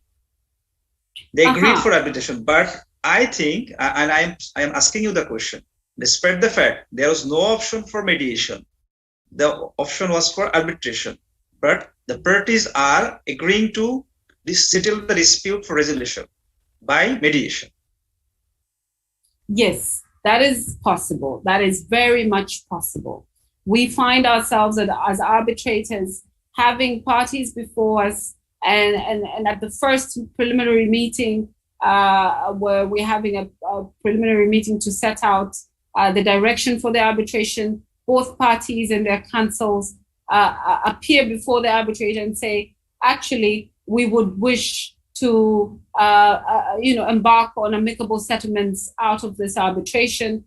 Can the arbitrator record that we are asking for an adjournment of this session for purposes of us to reach amicable resolution of the dispute? This is happening. This is happening not only in ad hoc, but also in institutional arbitrations. For example, in the ICC arbitration rules, and the rules specifically have a provision now, the new rules that came and were published in January of 2021, they provide for the avenue for parties to resolve by way of the mediation rules of the ICC.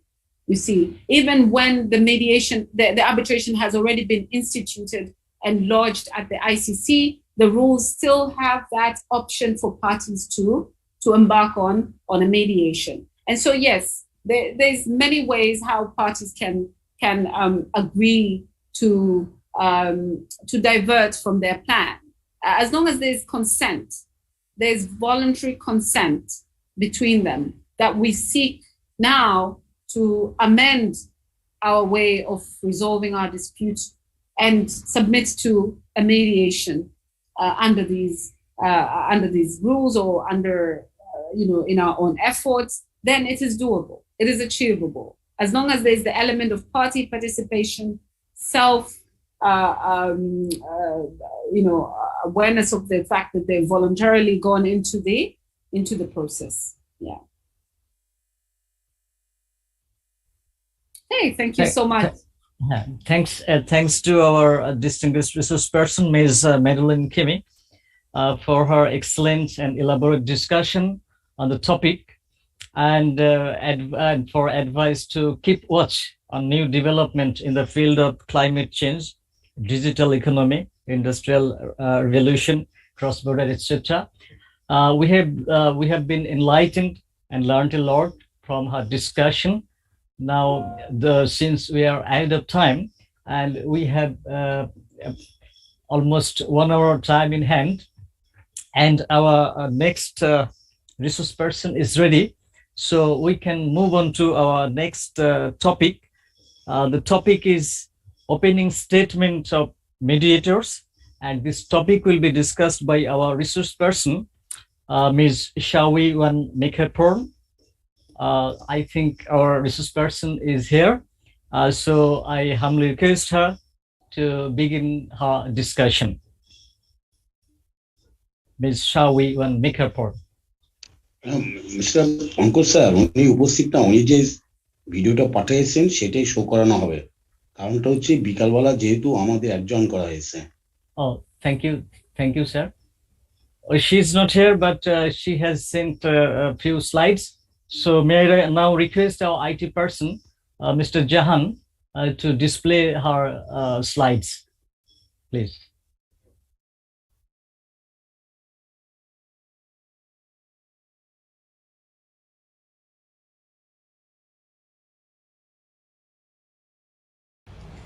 Good morning. Welcome to your mediation, and please make yourself comfortable. It is nice to put faces to voices and to finally meet both of you in person. Allow me to introduce myself. My name is Chawiwan Mekhaporn, and please call me Lily. May I know your names, please? And how would you like me to address you? And what about you? Okay. The first thing I say beyond welcome is congratulations. Now, I know I need to explain that because you're thinking you have only just arrived, so why am I congratulating both of you already? Because the very decision to choose mediation is a significant one, and one likely to end in settlement. In fact, about 80% of people who get to the place that you're at, that is into mediation, reach a full settlement. Choosing mediation isn't an easy thing to do. It takes courage and maturity. But now that you're here, the chances are very much in your favor. Now, can I check that both of you have an authority to settle? Yes. And furthermore, please review the agreement to mediate I have given you. If that okay, please sign. Thank you. Mediation.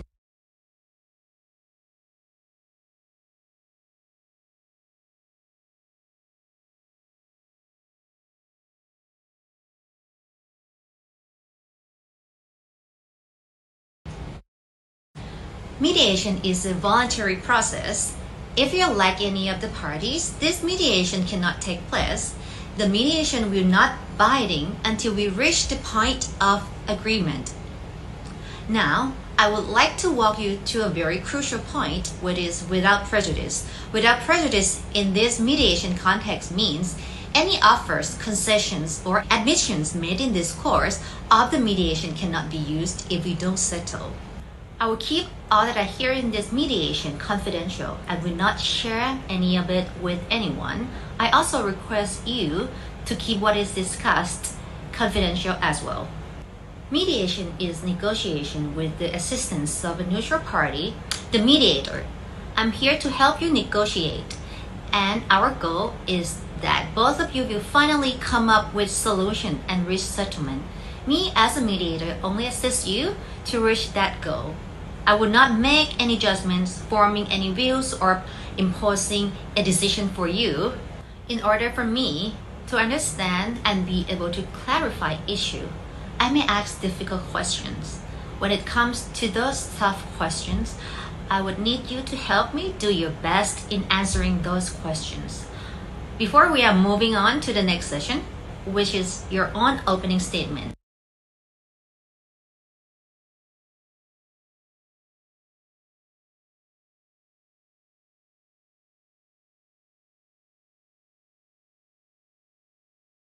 Which is your own opening statement. I would like to set up some ground rules together. Is that all right? Thank you. May I ask that you put your cell phones on silent?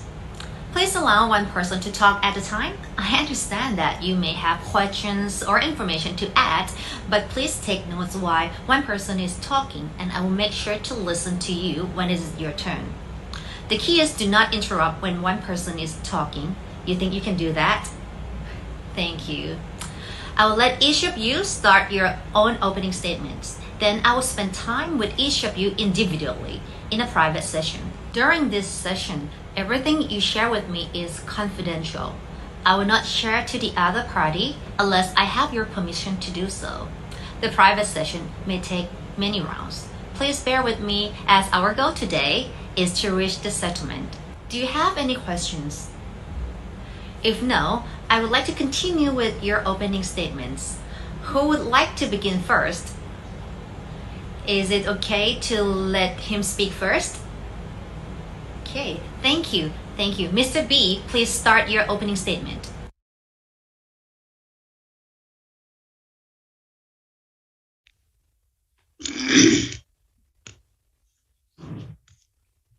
আমরা এখানে opening স্টেটমেন্টটা কিভাবে শুরু করতে হয় সেটা কিন্তু আমরা দেখলাম। যেহেতু আমাদের সেকেন্ড সেশনটা হচ্ছে না, সে কারণেই অতি জরুরিভাবেই এই ভিডিওটা পাঠানো হয়েছে সবার জন্য। আমি ছোট্ট একটি কথা বলতে চাই যে আই কন্টাক্ট এটা কিন্তু ভীষণ ভীষণ একটি উপাদান। অর্থাৎ ওপেনিং স্টেটমেন্ট প্রথম থেকে শেষ পর্যন্ত, অর্থাৎ শেষ বলতে গেলে জিজ্ঞাসা করা হচ্ছে যে আপনাদের দুজনের মধ্যে কে প্রথম বলতে চান। প্রশ্নের উত্তরটা হচ্ছে বি, উনি বললেন যে আমি প্রথম বলতে চাই, ওনাকে ওয়েলকাম জানানো হলো। আমরা এই ভিডিও থেকে যে জিনিসটা দেখার বা জানার চেষ্টা করব, অভিজ্ঞতা নেওয়ার চেষ্টা করব, সেটা কিন্তু আই কন্টাক্ট। প্রথম থেকে শেষ পর্যন্ত উভয়ের প্রতি যে আই কন্টাক্ট প্রয়োগ করা হয়েছে এটাই কিন্তু এই ভিডিওর মূল বিষয়বস্তু। অর্থাৎ ওপেনিং স্টেটমেন্টের সবচেয়ে বড় উপাদান হচ্ছে উভয়ের প্রতি সম আচরণ করা। আরেকটি বিষয়, মেডিয়েটর তিনি তার সংক্ষিপ্ত বর্ণনা দিবেন, যেটা এর আগে আমরা জেনেছি, আর উনি কিন্তু সহযোগিতা করতে পারেন কিভাবে, যদি কোনো প্রশ্ন আমাকে করা হয়। আদারওয়াইজ দুই পক্ষ অর্থাৎ এ এবং বি দুইজন মিলেই সমস্যার সমাধান করবে। প্রশ্ন এবং উত্তরের মধ্যে আবারও বলছি আই কন্টাক্ট একটি বড় উপাদান। পঙ্কজ স্যার, আপনি এখন প্রসিড করুন।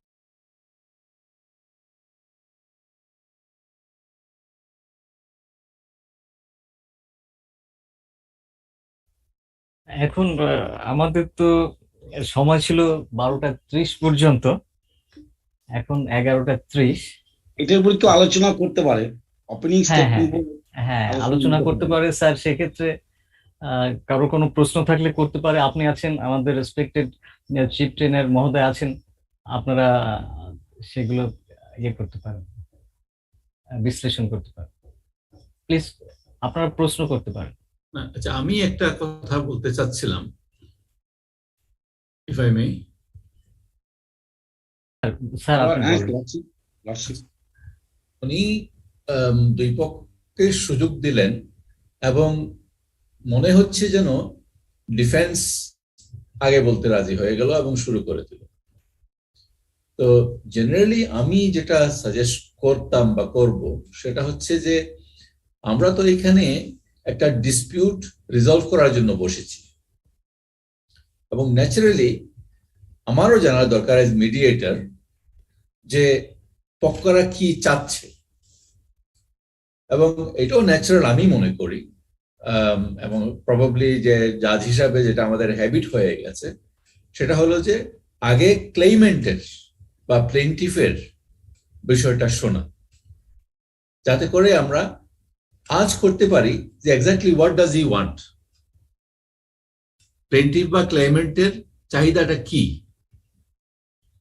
এবং আমি মনে করি যে এইটাই বেটার ওয়ে, ইন সেন্স যে আমরা যখন ক্লেইমেন্টের চাহিদাটা ভালো করে বুঝতে পারবো, আমি বুঝতে পারবো এবং অপর পক্ষকে বুঝাইতে পারবো, বা ক্লেইমেন্ট সহ আমি এক্সপ্লেইন যদি করি, বা আমরা যেটা এর আগে শুনেছি সামারাইজ করা বা রিফ্রেজ করা, ক্লেইমেন্টের ক্লেইমটা যদি আমরা সামারাইজ করি, রিফ্রেজ করি, তখন ডিফেন্ডেন্টেরও একটা ক্লিয়ার ভিউ হয়ে যায় বা ক্লিয়ার পিকচার পেয়ে যায় যে এক্স্যাক্টলি কি চাচ্ছে।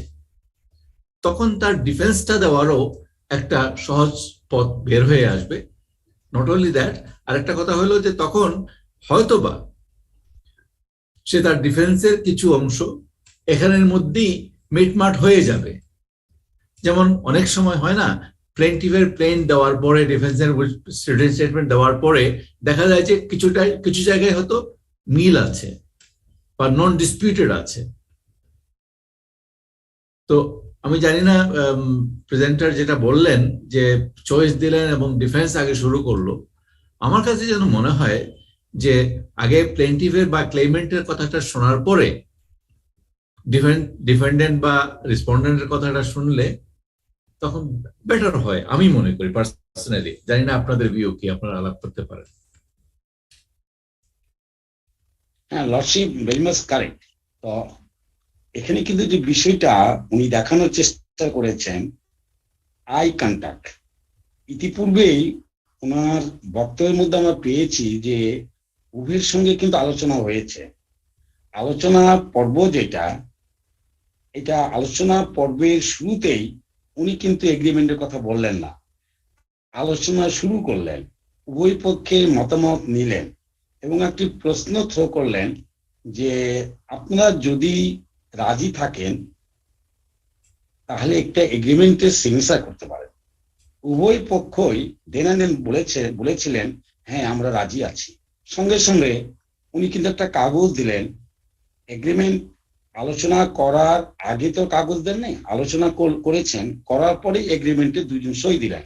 এখানে শুধু দেখার বিষয় কন্টাক্ট, আই কন্টাক্টটা, এই যে যখন সই করছেন তখন উভয়ের প্রতি তার আই কন্টাক্টটা কি ছিল, এই বিষয়টাকে উনি পরিস্পুষ্ট করার চেষ্টা করেছেন। দেন যখন আলোচনা হয়ে গেল, এগ্রিমেন্টে যখন সই হলো, তখন উনি একটা বর্ণনা দিলেন যে দেখেন আমি কিন্তু কোনো সাহায্য করতে পারবো না, তবে যদি আপনাদের কোনো বিষয়ে যদি জানার থাকে, আপনাদের কার উপরে ডিসপুট উনি বললেন, যদি জানার থাকে আমি চেষ্টা করব সহায়তা করতে, তবে আপনাদের সমস্যা আপনাদেরকেই সমাধান করতে হবে।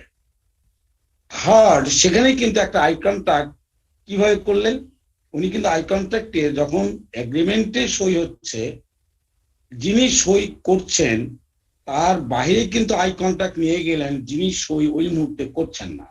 আবার তাৎক্ষণিকভাবে কিন্তু যখন প্রশ্ন নিয়ে আসলেন আমি কিন্তু সহযোগিতা করতে পারবো না, আপনারা আপনাদের সমস্যাটাকে আপনাদের সহযোগিতার দ্বারা আপনারাই সমাধান করবেন, আমি সহযোগিতা একটুই করতে পারি যদি আপনারা কেউ কোনো প্রশ্ন করতে করেন, সেক্ষেত্রে আই কন্ট্যাক্টটা ডিফেন্সের প্রতি দিয়ে দিলেন, বিয়ের প্রতি দিয়ে দিলেন, দিয়ে দেন এর কাছে আই কন্ট্যাক্ট নিয়ে আসলেন, নিয়ে এসে তখন লাস্ট বলছেন যে আপনারা প্রথম কে বলতে চান।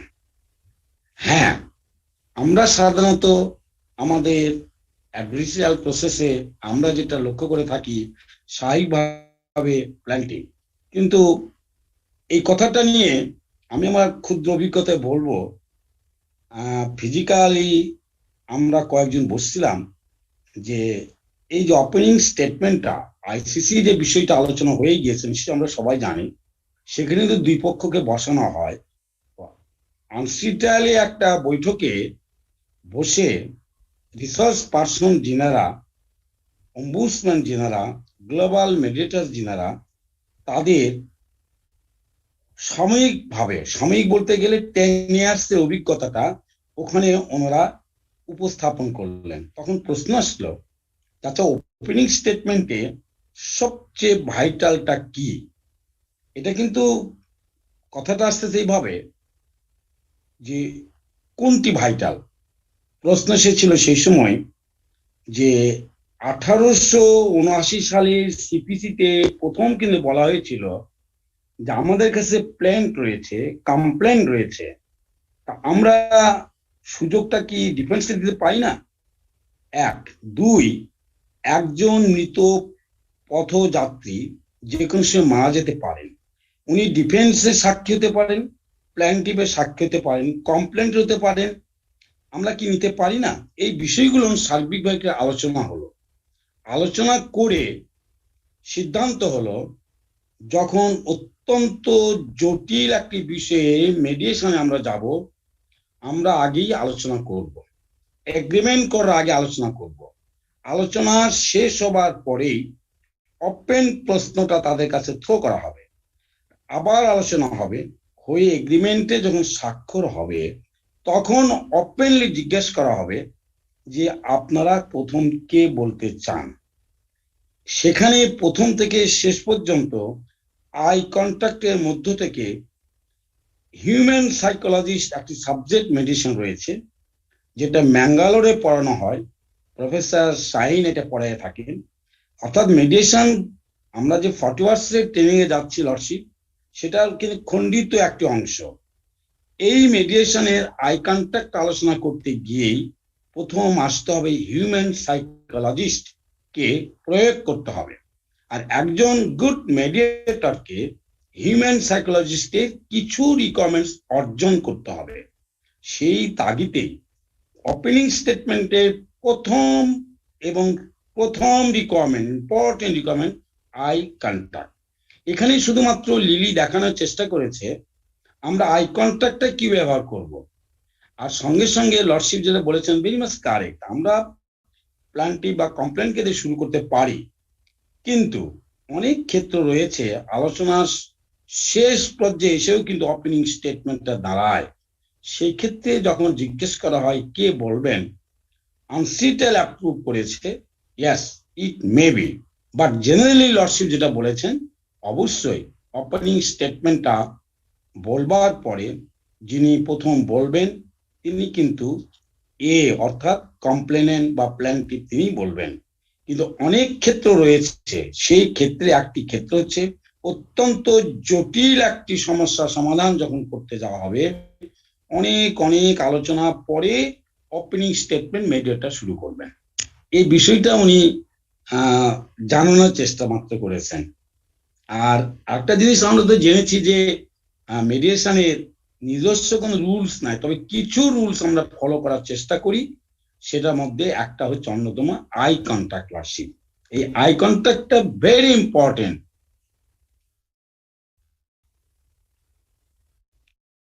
আই এগ্রি, ঠিক আছে। এবং এটাও আমি অ্যাড করব যে যদি উভয় পক্ষ একে অপরের ক্লেমটা জানে আগের থেকে, তাহলে কিন্তু এর মধ্যে কোনো ডিফিকাল্টি নাই, বরং এটা একটা সুবিধাজনক ব্যাপার। কারণ যদি ডিফেন্ডেন্ট জানে যে প্লেন্টিফের ক্লেমটা কি এবং সরাসরি ডিফেন্ডেন্ট আগে বলতে যায়, তাহলে তখনই স্পষ্ট হয়ে যাবে যে প্লেন্টিফেটটা শোনার পরে বা প্লেন্টিফেটটা জানার সত্ত্বেও তার এক্সট্রা কিছু কথা রয়ে গেছে, এবং that then becomes the only relevant issue.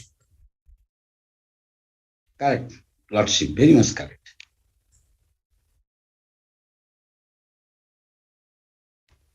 Learned GC Das সাহেব, আপনি অংশগ্রহণ করতে পারেন ওপেনিং স্টেটমেন্ট সম্পর্কে। স্যার যদি একটু আমি এখানে কিছু বলতে পারি স্যার। Sure sure. স্যার এখানে যেটা আমাদের ডেমনস্ট্রেশনের ভিডিওতে আমরা দেখলাম যে একটা এগ্রিমেন্ট সাইন করতে বলা হচ্ছে। আমরা এতদিনের ক্লাসে আমাদের পার্টিসিপেন্ট আমরা যেটা শিখলাম যেটা হচ্ছে যে যখন সেটেলমেন্ট হয়ে যায়, দুই পক্ষ ডিসপিউটটাকে রিজলভ করে, তখন হচ্ছে এগ্রিমেন্ট সাইন হচ্ছে। এটা ছিল এগ্রিমেন্ট সাইনিং হচ্ছে লাস্ট স্টেজ। এই ডেমোতে আমরা যেটা দেখলাম যে একটা জিনিস আমি জাস্ট ভেরি কুইকলি ক্লারিফাই করি, এটা কিন্তু সেই এগ্রিমেন্ট না। এখানে আমি সেটাই আপনাকে পাঠানো হচ্ছে, দুই পক্ষকে পাঠানো হচ্ছে মিডিয়েশন করার জন্য, আর এখানে এই দস্তখতটা শুধুই হচ্ছে কেবলমাত্র যে হ্যাঁ আমরা মিডিয়েশনটা করতে রাজি আছি, মিডিয়েশন প্রসেসটাতে অংশগ্রহণ করতে রাজি আছি, এই পর্যন্তই, এর বেশি না। স্যার আমি এইটাই বলছিলাম যে কনসেন্টিং টু দ্য মিডিয়েশন প্রসেস, এই এগ্রিমেন্টটা হচ্ছে সেটা স্যার। আমি স্যার এটাই বলতে চেয়েছিলাম স্যার, যে এখানে মানে পার্টিকে যদি প্রথমে আমি বলি আপনি একটা কন্ট্রাক্ট সাইন করতে বা এগ্রিমেন্ট সাইন করেন, পার্টি কিন্তু প্রথমে একটু প্যানিকড হয়ে যাবে। আমাদের দেশের সাইকোলজি যেটা আমি বলছি, আমাদের কোর্ট প্রসিডিউরে এক্ষেত্রে এই সাইনিংটা হচ্ছে কনসেন্টিং টু দ্য মিডিয়েশন প্রসেস, যে আমি যে মিডিয়েশন করবো আমার কিছু গ্রাউন্ড রুলস রয়েছে, এভাবে আমি আগাবো, আপনি এটুকু করতে পারবেন এটুকু পারবেন না, সেটা স্যার আমি সেটাই ক্লারিফাই করার জন্য স্যার বলেছি স্যার, আমার যেটা মনে হয়েছে আমি কারেক্টলি জানার জন্য স্যার। আর স্যার আরেকটি বিষয় স্যার, আপনি যেটি বলেছেন যে আমাদের অনেক সময় বিবাদীকে দিয়ে শুরু করলে, বিবাদীরা সাধারণত আমরা শুরু করলে বাদী কিন্তু এরকম বলতে পারেন যে আমার কথা তো উনি শুনলেন না, আগেই তো ওকে বলতে দিলেন। এই সাইকোলজিটাও খুব গুরুত্বপূর্ণ, যেটা উনি বলেছেন যে হিউম্যান সাইকোলজিকে রিড করা, আই কন্ট্যাক্ট করা, ডেফিনেটলি প্রত্যেকটাই স্যার গুরুত্বপূর্ণ। কিন্তু একই সাথে আমাদের সাইকোলজি যেটা আছে, যে আমরা আসলে যে ব্যথা পেয়ে কোর্টে আসলো বা যে দুঃখ পেয়ে কোর্টে আসলো, উনি চাইবেন আমার কথাটা আগে শুনেন, দেন ডিফেন্ডেন্টের কথা শোনান। এইটা স্যার আপনি যেটা বলেছেন আমার কাছে মনে হয় এটি অধিকতর যুক্তিযুক্ত স্যার। Thank you sir. এখানে জাস্ট একটু ক্লারিফাই করা যায়, যেমন প্রথমেই প্রশ্নটা যদি এইভাবে আমরা না বলি যে আপনারা কে আগে বলতে চান, যদি আমরা জাস্ট একটা সেন্টেন্স আগে অ্যাড করি যে আপনারা তো মোটামুটি একে অপরের ক্লেম কি জানেন, এবার আপনারা কে আগে বলবেন সেটা বলেন। হ্যাঁ, প্রকৃত অর্থে এই কথাটাই বুঝানো হয়েছে আর কি। ইয়াস, এই ছোট্ট একটা শব্দ যদি অ্যাড করা যায় আরো সুন্দর হতে পারে। Thank you sir, thank you sir. আমি এটা শেয়ার করব, আমি আমার গ্লোবাল বোর্ডে আমি শেয়ার করব, এটা খুব সুন্দর হবে এই ছোট্ট একটা ওয়ার্ড যদি ব্যবহার করা যায়। আমরা আরো কিছু সময় আছে, আমরা কথা বলতে পারি।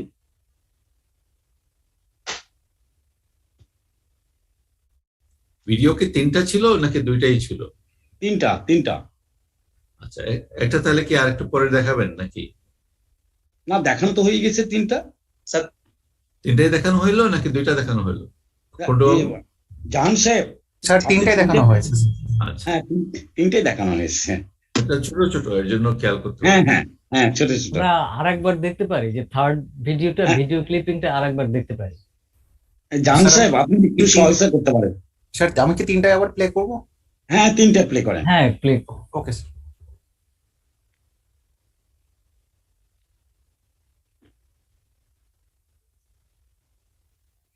লিলি তুমি ফলো করো।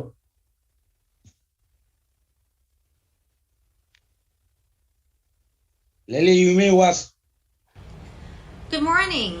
Welcome to your mediation, and please make yourself comfortable. It is nice to put faces to voices and to finally meet both of you in person. Allow me to introduce myself. My name is Chawiwan Meg Apon, and please call me Lily. May I know your names, please? And how would you like me to address you? And what about you? Okay. The first thing I say beyond welcome is congratulations. Now, I know I need to explain that because you're thinking you have only just arrived, so why am I congratulating both of you already? Because the very decision to choose mediation is a significant one. and one likely to end in settlement.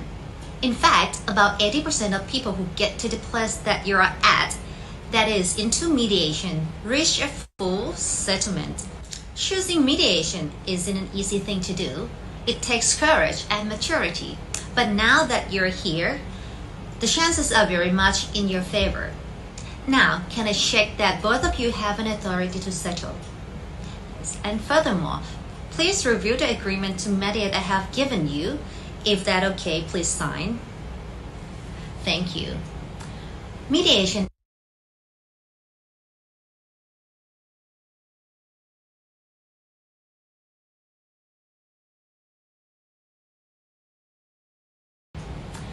Mediation is a voluntary process. If you like any of the parties, this mediation cannot take place. The mediation will not binding until we reach the point of agreement. Now, I would like to walk you to a very crucial point, which is without prejudice. Without prejudice in this mediation context means any offers, concessions, or admissions made in this course of the mediation cannot be used if we don't settle. I will keep all that I hear in this mediation confidential and will not share any of it with anyone. I also request you to keep what is discussed confidential as well. Mediation is negotiation with the assistance of a neutral party, the mediator. I'm here to help you negotiate, and our goal is that both of you will finally come up with solution and reach settlement. Me as a mediator only assist you to reach that goal. I will not make any judgments, forming any views, or imposing a decision for you. In order for me to understand and be able to clarify issue, I may ask difficult questions. When it comes to those tough questions, I would need you to help me do your best in answering those questions. Before we are moving on to the next session, which is your own opening statement.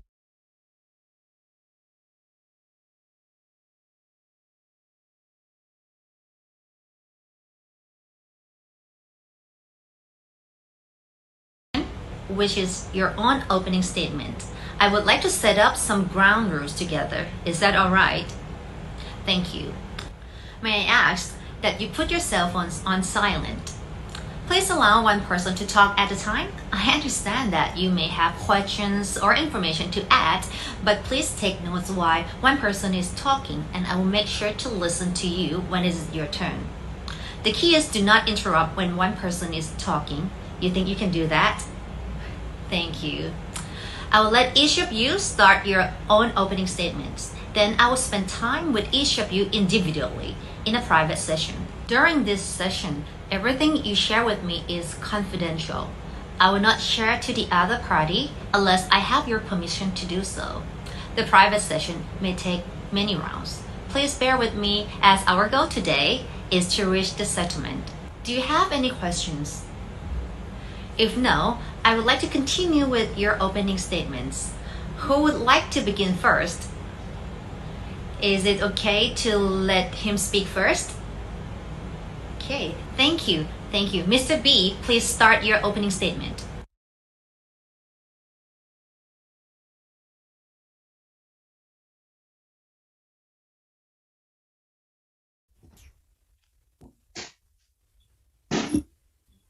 এখানে আমার যেটা মনে হলো mister এ অথবা miss এ তাকে offer করা হয়েছিল, তিনি এগ্রি করেননি বলেই বি এর কাছে যাওয়া হলো। যেটা ভিডিও দেখে যেটা মনে হলো। না, আমি একটু দ্বিমত পোষণ করি। সেটা হচ্ছে এখানে এর সম্মতিতেই বি কে বলতে বলা হয়েছে। Is that okay if B starts? প্রথমত এখানে এ কে সম্মতি নেওয়া হয়েছে যে বি যদি শুরু করে আপনার কোনো আপত্তি আছে কিনা, এটা ঠিক আছে কিনা, বলছে হ্যাঁ ঠিক আছে, দেন ওকে ওকে বলে দেন বলছে বি স্টার্টস। এটি একটি বিষয়। আর আমি আমাদের জাস্টিস স্যার অনুমতি পেলে বলছি যে এখানে আই কন্ট্যাক্টের বিষয়টি বলা হয়েছে। আমি যতটুকু দেখলাম সেকেন্ড ভিডিওতে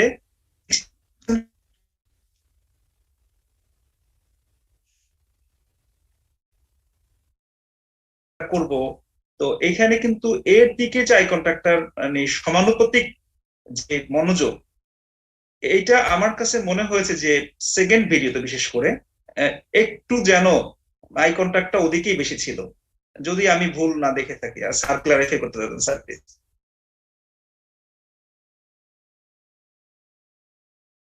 এখানে মনে রাখতে হবে মহিলার সামনে কিন্তু ক্যামেরা আছে, পাশে এও নাই বিও নাই। অ্যাক্টিং, জি স্যার। স্যার স্যার এখানে এটা অ্যাক্টিং ছিল স্যার, এটা পুরোটা অ্যাক্টিং ছিল, যার কারণে স্যার এটা হতে পারে হয়তো স্যার, কম বেশি হইতেই পারে। প্র্যাকটিক্যাল হলে হয়তো আমরা অন্য হয়তো দেখতে পেতাম স্যার। এখন বিকালবেলা আপনাদের ডেমনস্ট্রেশন আমরা কিছু দেখব। স্যার আমি একটু বলতে চাই এই বিষয়গুলো, আমার যেটা মনে হয়েছে আর কি এরকম, যে মিডিয়েটর প্রথমে নিজের পরিচয় প্রদান করবে, তাদের কাজের ক্ষেত্র, অভিজ্ঞতা ইত্যাদি সহ। তারপর যেটা করবে, মিডিয়েটর এটা পরিষ্কার করবে যে কোনো পক্ষের সাথেই তার পূর্ব পরিচয় নেই এবং বিষয়টিতে তার নিজের কোনো স্বার্থ জড়িত নয়। তারপরে মিডিয়েটর বিরোধপূর্ণ বিষয়টি পারস্পরিক আলোচনার মাধ্যমে সমাধান হওয়ার ব্যাপারে আশা প্রকাশ করবে, যাতে পক্ষগণ মিডিয়েটরের উপর আস্থা রাখতে পারে। তারপরে মিডিয়েটর অতঃপর পক্ষদ্বয়কে ও তাদের স্ব স্ব আইনজীবীকে পরিচয় প্রদানের জন্য অনুরোধ জানাবে, যদি আইনজীবী থাকে তাদের সঙ্গে অনুরোধ জানাবে। প্রয়োজনে তাদের ব্যাপারে আরো তথ্য জানতে চাইতে পারে এবং তাদের সঙ্গে আরো কথা বলতে পারে পরিবেশটিকে সহজ করার জন্য। এছাড়া পক্ষদ্বয়ের সাথে কথা বলার পর মিডিয়েটরকে নিশ্চিত হতে হবে যে আলোচনা ও সিদ্ধান্ত গ্রহণের ব্যাপারে পক্ষদ্বয়ের প্রয়োজনীয় কর্তৃত্ব রয়েছে।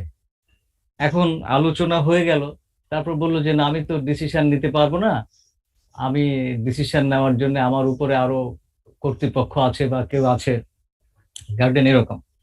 তারপর যেটা প্রারম্ভিক বক্তব্যে যেটা থাকবে সেটা হচ্ছে পক্ষদ্বয়ের কাছে জানতে চাওয়া যে তারা ইতোপূর্বে সংশ্লিষ্ট বিষয়ে মিডিয়েশনে অংশ নিয়েছিল কিনা।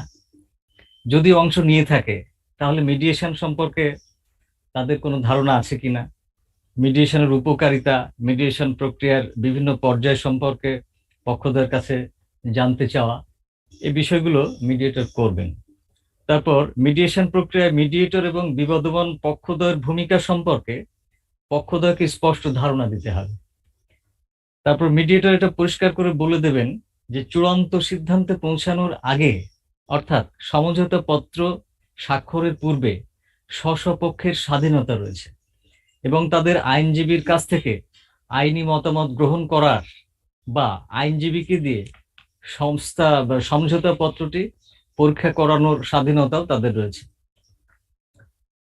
তারপরে মিডিয়েশনের যে কার্যপ্রণালী সম্পর্কে পক্ষদ্বয়কে স্পষ্টীকরণ করতে হবে, যেমন পক্ষদ্বয় সরাসরি মিডিয়েটরকে সম্বোধন করবেন, একজন করে কথা বলবেন, একসঙ্গে সবাই কথা বলবেন না, সকল পক্ষকে তাদের বক্তব্য ও ধারণা উপস্থাপনের জন্য সমান সময় প্রদান করতে হবে। মিডিয়েশন প্রক্রিয়ার প্রতি পক্ষগণের শ্রদ্ধাবোধ থাকতে হবে, প্রত্যেকেই মার্জিত ভাষায় কথা বলবে ইত্যাদি। এইগুলো যে গ্রাউন্ড রুল, কিছু গ্রাউন্ড রুলস এর কথাও আমাদের যিনি মিডিয়েটর ওপেনিং স্টেটমেন্ট সম্পর্কে বললেন, গ্রাউন্ড রুলস এর কথা বলেছেন। তো গ্রাউন্ড রুলের মধ্যে এগুলো থাকবে যে এটা করতে পারবেন বা এটা করলে এইটা হয়ে যাবে, যাতে করে পরবর্তীতে সমস্যা না হয়। যেমন মোবাইল ফোন নিয়ে আসা যাবে না বা এই ধরনের আরো অনেক কিছু, এগুলো গ্রাউন্ড রুলস এর মধ্যে আসতে পারে। তো আমি শুধু অ্যাড করব এটা, যে আমাদের দেশের প্রেক্ষাপটে আমার সাজেশন হবে যে এই গ্রাউন্ড রুলের মধ্যে আমরা আমাদের যে গাইডলাইন গুলো দেওয়া আছে, পক্ষদ্বয়কে কি বলতে হবে, কি বলে তাদেরকে উৎসাহিত করতে হবে মিডিয়েশন করার জন্য, এগুলি তখন বলে দেওয়ার একটা সুযোগ। তখন বলে দিলে পক্ষরা বুঝতে পারবে যে কেন এসছে, কি করছে, কি ফায়দা, কি লাভ হবে, কি টাকা, ওই যে টাকা ফেরত পাবে, এগুলি সব জানিয়ে দিলে তখন আমার মনে হয় যে পুরো জিনিসটা তো কন্টিনিউইটিটা থাকবে এবং কন্টিনিউয়েশনটা থাকার সম্ভাবনা বাড়বে। স্যার এক্স্যাক্টলি, এটা তো আমাদের জন্য অ্যাডভান্টেজ, কারণ আমাদের সুপ্রিম কোর্ট আপনারা যেটা গাইডলাইন তৈরি করেছেন, এটা তো আমাদের জন্য একটা মানে অন্যরকম অনন্য একটা বিষয়। আমরা যেটা থিওরি দেখছি বা পড়ছি, আর সেটার সঙ্গে যে গাইডলাইন যেটা আছে এটা তো ম্যান্ডেটরি, এটা তো অবশ্যই ফলো করতে হবে। এবং তাহলে আর যখন আমাদের দেশে আমাদের দেশে তো আছে কোর্ট অ্যানেক্স মিডিয়েশনের বিষয়টা আছে, আর আজকে যে কমার্শিয়াল মিডিয়েশনের বিষয়টা আলোচনা হলো, তো সেটার বাইরে আমাদের বিভিন্ন আইনের মধ্যে কোর্ট অ্যানেক্স মিডিয়েশনের বিষয়গুলো যেহেতু রয়েছে, গাইডলাইন তো অবশ্যই ফলো করতে হবে। আর একটা বিষয় হচ্ছে যে আমার কাছে যেটা মনে হয়েছে যে আমাদের দেশে দুই ধরনের আইনজীবী আছে এবং দুই ধরনের বিচারক আছে, যারা মিডিয়েশন ট্রেনিং এ অংশগ্রহণ করেছেন আর যারা করেননি। তো যারা আজকে করছেন, আগে করেননি, তাদের মধ্যে এই যে এখন যারা আসছেন, আমার মনে হয় অনেক চেঞ্জ আসবে, অনেক অনেক অনুভূতি আসবে, এটা আমার বিশ্বাস স্যার। Thank you sir. দর্শক যদি অনুমতি দেন, আমরা যেহেতু একটু সময় আছে, ওই খণ্ডিতকারী কিছু বিষয় আমরা লাভ করতে পারি। হ্যাঁ, আমরা লাস্ট মেডলিনের কাছে, ম্যাডাম মেডলিন, তার কাছে উনি কিন্তু একজন ভালো মেডিয়েটার এবং গ্লোবাল মেডিয়েটার। নট অনলি দ্যাট, ওনার অনেক মেডিয়েশন অভিজ্ঞতা রয়েছে। তো সুন্দরভাবে যে দু কথা বলে শেষ আমরা করে দিলাম, লাস্ট সিনপসিস যেটা, এই আইসিসির যে ইন্টারন্যাশনাল মিডিয়েশন যেটা আর ইন্টারন্যাশনাল আরবিট্রেশন যেটা, এটা কিন্তু সিঙ্গাপুর কনভেনশন এবং নিউ ইয়র্ক কনভেনশন, এই দুটো কিন্তু একসঙ্গে আমাদের আনতে হবে। 89A কে বোঝার জন্যই আমাদের দুটোকে আনতে হবে সামনে। এই কারণে আমরা গ্লোবালি আমরা বসে আলোচনা করেছিলাম যে কি কথার মধ্য দিয়ে আমার দেশের বাস্তবতার আলোকে আমরা আলোকিত হতে পারি। সে কারণেই কিন্তু উনি লাস্ট যে কথাটা বলেছেন সেটা হচ্ছে সিঙ্গাপুর কনভেনশনটা আমাদের জানতে হবে। এই কারণেই ওটা কিন্তু মূলত মেডিয়েশন সম্পর্কিত। আর একটা যেটা নিউ ইয়র্ক কনভেনশন জানতে হবে, এই কারণ হচ্ছে ওটা কিন্তু ইন্টারন্যাশনালি আরবিট্রেশন সম্পর্কিত। এই দুটো কনভেনশনকে সামনে রেখে আমরা যদি 89 এর উপর যে সার্কুলার আপনারা যেটা দিয়েছেন, বিশেষ করে আপনার, আমি বারবার বলবো যেটা, তো এটা কিন্তু একটা বিরাট ঐতিহ্য বহন করবে ইন ফিউচার আমাদের দেশের আলোকে। আর তার সঙ্গে সঙ্গে যে বিষয়টা আজকে সেকেন্ড হাফে আমরা অনেক সময় পাতাম, লিলির একটা প্রিপারেশন ছিল আমার জানা মতে, আমরা সেখান থেকে বঞ্চিত হয়েছি। বিকজ বঞ্চিত হলো আমরা ওয়ার্ল্ড ওয়াইড, পৃথিবীব্যাপী এর আগে আমরা চেষ্টা করেছি গ্লোবালি শান্তি স্থাপনের জন্য রাষ্ট্রপ্রধানদের সম্মত করতে, যে পিস মেনটেনের জন্য, শান্তি স্থাপনের জন্য আলোচনায় হচ্ছে সবচেয়ে বড় উপাদান।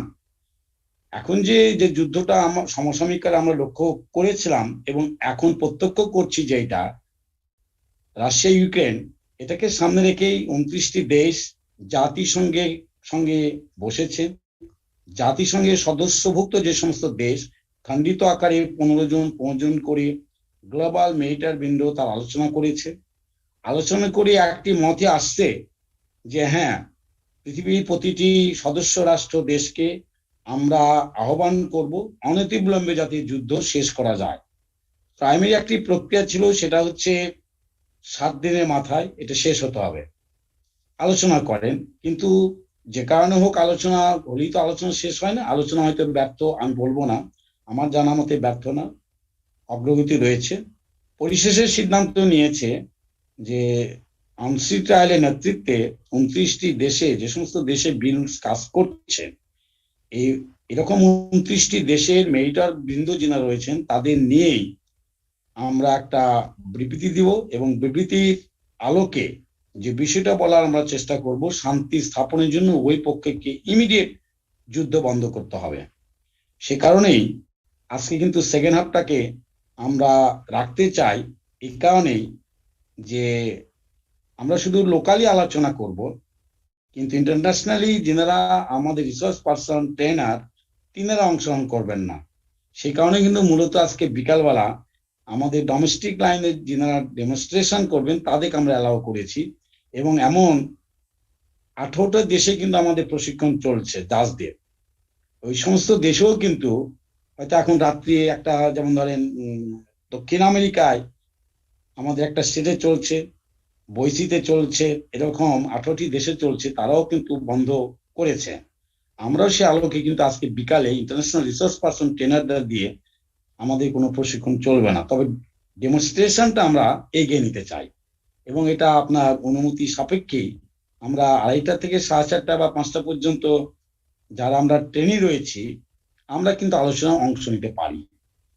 এই বিষয়টি শুধু উপস্থাপন করার জন্য আপনার দৃষ্টি আকর্ষণ করলাম।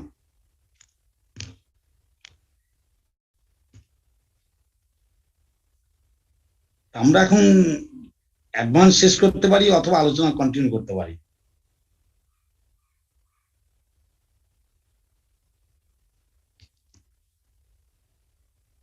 আমাদের পার্টিসিপেন্টদের মধ্যে কারো কিছু যদি বলার থাকে আমার মনে হয় এটা ভালো একটা সুযোগ। লার্নের ডিস্ট্রিক্ট জাজ, আপনি যদি কিছু শেয়ার করেন বিশ্ব শান্তির সপক্ষে।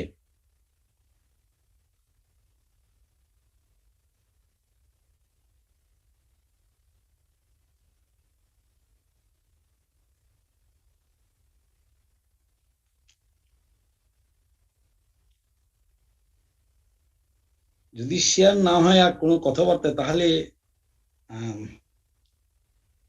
গ্লোবাল একটা কনফারেন্স রয়েছে, আমরা সেখানে যেতে পারি আর কি। পঙ্কজ স্যার, আপনি আহ্বান করতে পারেন, অথবা 12:30 পর্যন্ত আমরা কন্টিনিউ করতে পারি আলোচনা দ্বারা। আমরা একটা জিনিস লক্ষ্য করেছি, আমাদের লার্নেড অ্যাডভোকেটসরা কিন্তু রেসপন্স করছেন না। হয়তো ওনারা আছেন, লাইনে আছেন, কোনো প্রশ্ন করতে পারেন ওনারা। আমাদের আমাদের ভোলা থেকে অনেক লয়ারই আছেন। হ্যাঁ, ওনারা কথা, আমি চাই ওনারা কথা বলুন, ওনারা কিছু জানতে চান। মানে আমাদের চিফ ট্রেনার মহোদয় আছেন, বিমসের চেয়ারম্যান মহোদয় আছেন, কোনো কিছু ক্লারিফিকেশনের প্রয়োজনে প্রশ্ন করতে পারেন, কারণ প্রশ্ন না করলে তো বিষয়গুলো স্পষ্ট হবে না। এখনো সময় আছে, আমাদের এখনো 30 মিনিট সময় আছে, আপনারা প্রশ্ন করতে পারেন, কোনো সমস্যা নেই। সবাই যে সবকিছু জানবে তার তো কোনো কথা নেই, জানার জন্যই প্রশ্ন করতে হবে। আমার জানা মতে ভোলার অ্যাডভোকেট বন্ধুরা কিন্তু অনেক অভিজ্ঞ, কাজেই ওনারা অনেক ভালো আমার জানা মতে।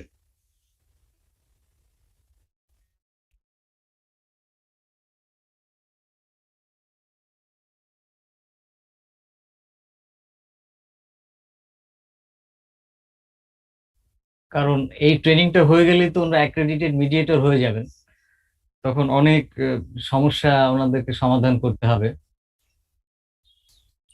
তো সেই জন্যে যদি কোনো ক্লারিফিকেশনের প্রয়োজন থাকে ওনারা প্রশ্ন করতেই পারেন, কোয়েরি করতে পারেন।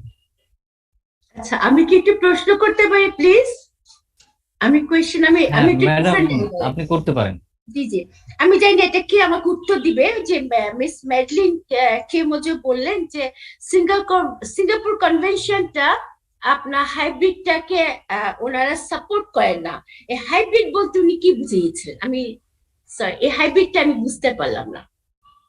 হাইব্রিড হচ্ছে আপনার যখন একটা হচ্ছে আরবিট্রেশন, আরেকটা হচ্ছে মিডিয়েশন, আর থার্ড হচ্ছে লিটিগেশন। জি, তো লিটিগেশন থেকে মিডিয়েশন বা আরবিট্রেশনে যেতেই পারে, কোর্ট অর্ডার করলেই যেতে হবে।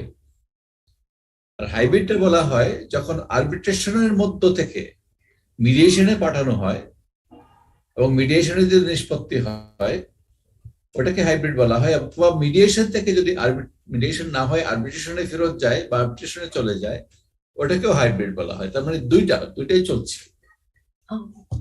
অ্যাকসেপ্টেবল কোনটা, বেশি ভালো হবে কোনটা, মোস্ট অ্যাকসেপ্টেবল? পার্সোনালি আমি মনে করি মিডিয়েশন সবসময় মোর অ্যাকসেপ্টেবল, এই কারণে যে মিডিয়েশনের একটা শেষ আছে। যেখানে মিডিয়েশন হয়ে যায়, এগ্রিমেন্ট হয়ে যায়, সেখানেই শেষ। দুই পক্ষ রাজি হয়ে গেল, তাদের যে চুক্তি হবে সেটাই ফাইনাল। এখানে এর বিরুদ্ধে কোনো আপিল নাই, রিভিশন নাই। এটা হয় একটা কোর্টের ডিক্রি হবে অথবা একটা অর্ডার হবে, এবং এটাই ফাইনাল, একেবারে ফাইনাল। হোয়ারএজ আরবিট্রেশনের মাধ্যমে যেটা হয় সেটা হলো আরবিট্রেশন অ্যাওয়ার্ডটা ডিক্রি অফ কোর্ট হবে, এবং সেইখানে আবার একটা প্রবলেম থেকে যায়। প্রবলেম মানে আমি মনে করি প্রবলেম, সেটা হলো যে এরপরে আবার এই অ্যাওয়ার্ডের বিরুদ্ধে অনেক সময়, বহু ক্ষেত্রে আমরা দেখেছি, অ্যাওয়ার্ডের বিরুদ্ধে সামহাও আর আদার একটা না হয় আরেকটা আপিল করে অথবা রিভিশন করে অথবা একটা মিসেলেনিয়াস কেস করতে করতে দেখা যায় যে সুপ্রিম কোর্ট পর্যন্ত চলে আসে। ফলে তখন যে বেনিফিটটা পাওয়ার কথা সেই বেনিফিটটা আর আসলে হয় না। ধন্যবাদ, থ্যাংক ইউ। চালাকি করে আরবিট্রেশনে চলে যায়, আরবিট্রেশনে গেলে পরেই তখন ডিলে করাটার স্কোপটা বেড়ে যায়। নিশ্চয়ই এটা তাহলে তো আপনার রুলস করতে হবে, সো দ্যাট যাতে কোনো জিনিস মেডিয়েশন হয় এটা যেন আরেকটা জায়গায় না যায়। এটা কি এরকম কোনো রুলস করা যায়?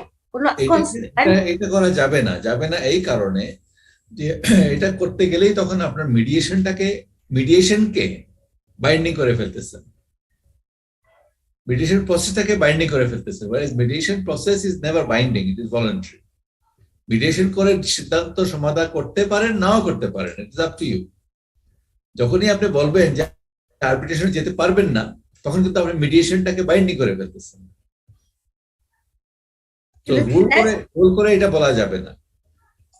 রুল যেটা করার দরকার, রুল যেটা এই সুযোগে আমি এই কথাটা বলতে চাই যে রুলস যেটা আমাদের অবশ্যই করার দরকার সেটা হচ্ছে যে এই ইন্টারন্যাশনাল মিডিয়েশনের ক্ষেত্রে আমাদের এনফোর্সমেন্টের জন্য কোনো মেকানিজম নাই unless and until we sign the Singapore convention.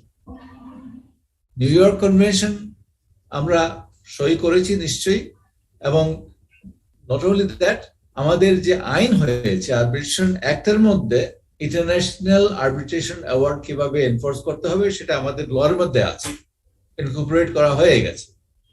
whereas আমাদের মিডিয়েশনের ক্ষেত্রে ইন্টারন্যাশনাল মিডিয়েশন বা ইন্টারন্যাশনাল মিডিয়েটেড ডিসপিউট সেটেলমেন্ট যেটা, এটা আমাদের মিডিয়েশনের মধ্যে নাই, কারণ আমাদের আইন যা আছে এই পর্যন্ত সবই হচ্ছে ডোমেস্টিক মিডিয়েশনের ক্ষেত্রে। 89 A, B, C, D, তারপরে আরবিট্রেশন অ্যাক্ট, আরবিট্রেশন অ্যাক্টের মধ্যে যে মিডিয়েশনটা আছে, অথবা অর্থনীতি আদালত আইন বা যে কোনো মিডিয়েশন আমাদের যেখানেই আছে, বিভিন্ন আইনের মধ্যে আছে, কিন্তু এগুলো সব হচ্ছে ডোমেস্টিক মিডিয়েশনের ব্যাপার। সুতরাং ইন্টারন্যাশনাল মিডিয়েশনটা আমাদের অবশ্যই আনতে হবে, কারণ ইন্টারন্যাশনাল মিডিয়েশন দিন বাই দিন আমাদের ইন্টারমিডিয়েশন বাড়বে, কারণ আমাদের কমার্স বাড়তেছে, ইন্টারন্যাশনাল কমার্স বাড়তেছে। Thank you. হঠাৎ একটা আমার যে এই প্রবলেমটার জন্য তো আমাদের জেনারেলি কেসগুলো কোর্টে লিঙ্গার করে, তা আমরা তো চাই না যে এই ধরনের লিঙ্গারেশনটা আমাদের মেডিয়েশনের মধ্যে থাকুক। যেগুলো প্রবলেম হতে পারে এটা তো বলা উচিত না, আপনার ব্যাপার। তো এখন আরেকটা কথা আমার প্রশ্ন হচ্ছে যে আমাদের যে প্রবলেম আছে রাখাইন ইয়েতে, এটা কেন আমাদের মেডিয়েশনের মাধ্যমে সলভ হচ্ছে না? আর ওয়াই? বিকজ আপনি জুডিশিয়াল আছেন, ইন্টারন্যাশনাল অনেকে আছেন, বিমসে আমাদের অ্যাডভোকেট, লার্নেড অ্যাডভোকেট আছেন। আমাদের যে প্রবলেমটা উই আর ফেসিং নাও, আপনার এইটা কেন আমরা মেডিয়েশনের মাধ্যমে সলভ করতে পারি না? এই প্রশ্নের জবাবটা I don't know whether আমাকে কোয়েশ্চেনটা করাটা কি ঠিক হয়েছে কিনা, because it is international level, national লেভেলে আছে। So I don't know. I mean, I have got the freedom to ask. I must solve it. আমার internally আমি কোয়েশ্চেনটা জিজ্ঞাসা করা হয় যখন আমি নিউজ পেপারে দেখি আজ কয়েক বছর হয়ে গেল আমাদের যে প্রবলেম আমরা ফেস করছি, কেন এটা মেডিয়েশনের মাধ্যমে হচ্ছে না কেন?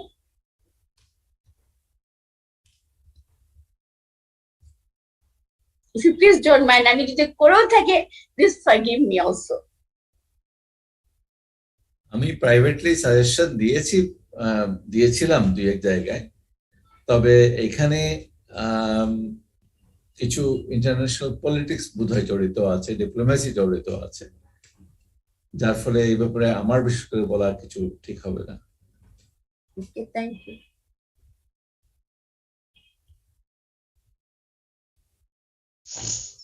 Thank you, ধন্যবাদ।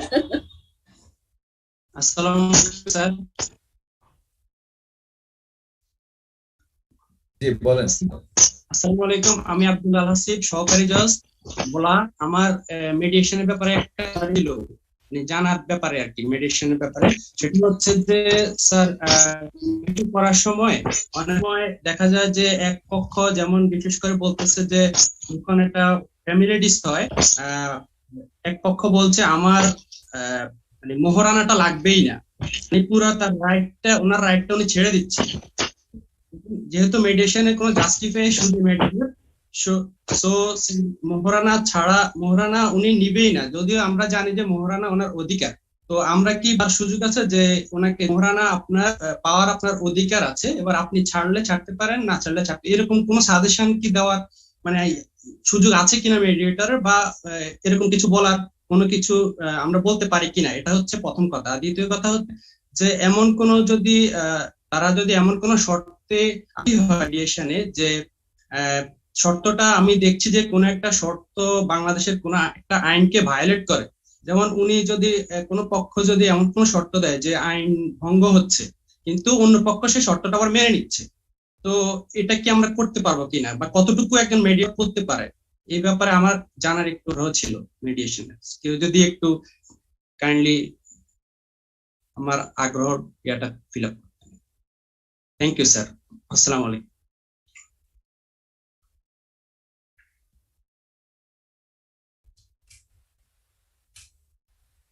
আমার মনে হয় আপনার মহারানার ব্যাপারটা যে আয়াতগুলি থেকে এসছে এই মুহূর্তে আমার সামনে নেই। আমার যতটুকু মনে পড়ে, বিশেষ করে যেখানে ম্যারেজ কনজিউমেশন হয় নাই সেই ক্ষেত্রে বলা আছে যে মহারানা দিতে হবে না, if I am not mistaken. আর যেখানে ম্যারেজ কনজিউমেশন হয়ে গেছে সেই ক্ষেত্রে আই মে বি রং, আমি না দেখে ঠিক বলা উচিত হয় কিনা, বোধহয় ইচ্ছা করলে ফরফিট করতে পারে। যদি না নিতে চায় মহিলা, it is up to her. Can somebody correct me on this? Sir, if I am allowed sir. জি বলেন। স্যার, আমরা আমাদের ম্যারেজ রেজুলেশনের যে কয়েকটি পদ্ধতি রয়েছে তার মধ্যে একটি রয়েছে খোলা, স্যার, খোলা তালাক, খোলা form of divorce or resolution of marriage. এখানে যখন দুই পক্ষ স্যার একসাথে সম্মত হয় যে আমরা সংসার করব না, সেখানে খোলা তালাকের ফরম্যাটেও কিন্তু স্যার এই পদ্ধতিটা রয়েছে যে তার দেনমোহর বা অন্য যে দাবি রয়েছে সেই দাবিটা ভদ্রমহিলা ছেড়ে দেবেন, এবং খোলা তালাকের বিধানটা স্যার আমাদের কোরআনিক ভার্সেসও রয়েছে। আর এখানে স্যার আমরা যদি চিন্তা করি যে ভদ্রমহিলার দেনমোহরের যে অর্থ, এটা কিন্তু ওনার একটি দাবি স্যার।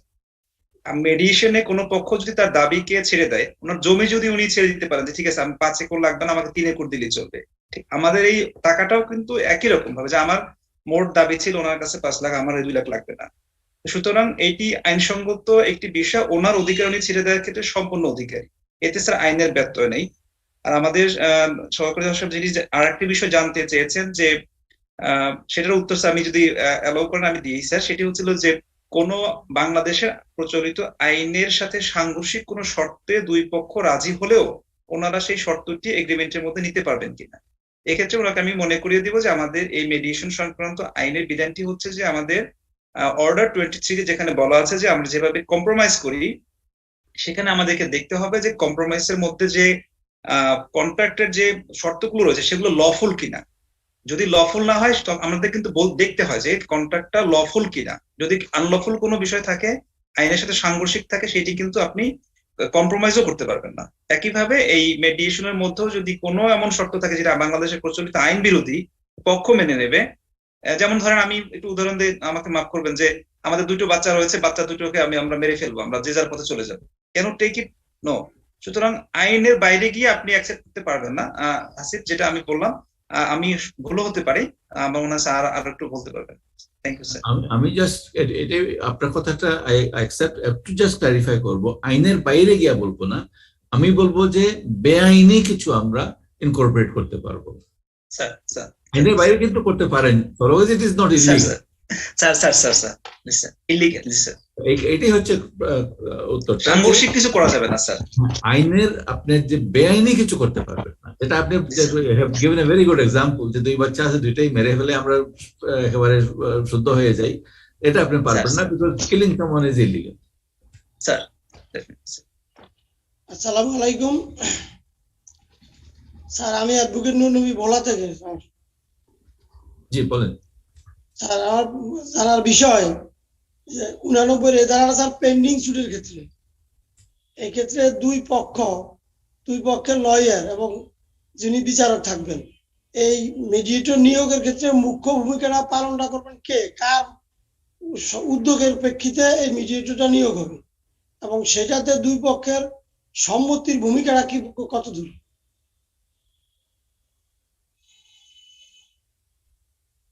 আর 89A তে জি স্যার, 89A তে মিডিয়েশনের কথা বলা হয়েছে, সেখানে কিন্তু আপনার ওই প্রথমতই বলা হয়েছে যে যখন রিটেন স্টেটমেন্ট জমা হবে তখনই কোর্ট মিডিয়েশনের ব্যবস্থা করতেই হবে।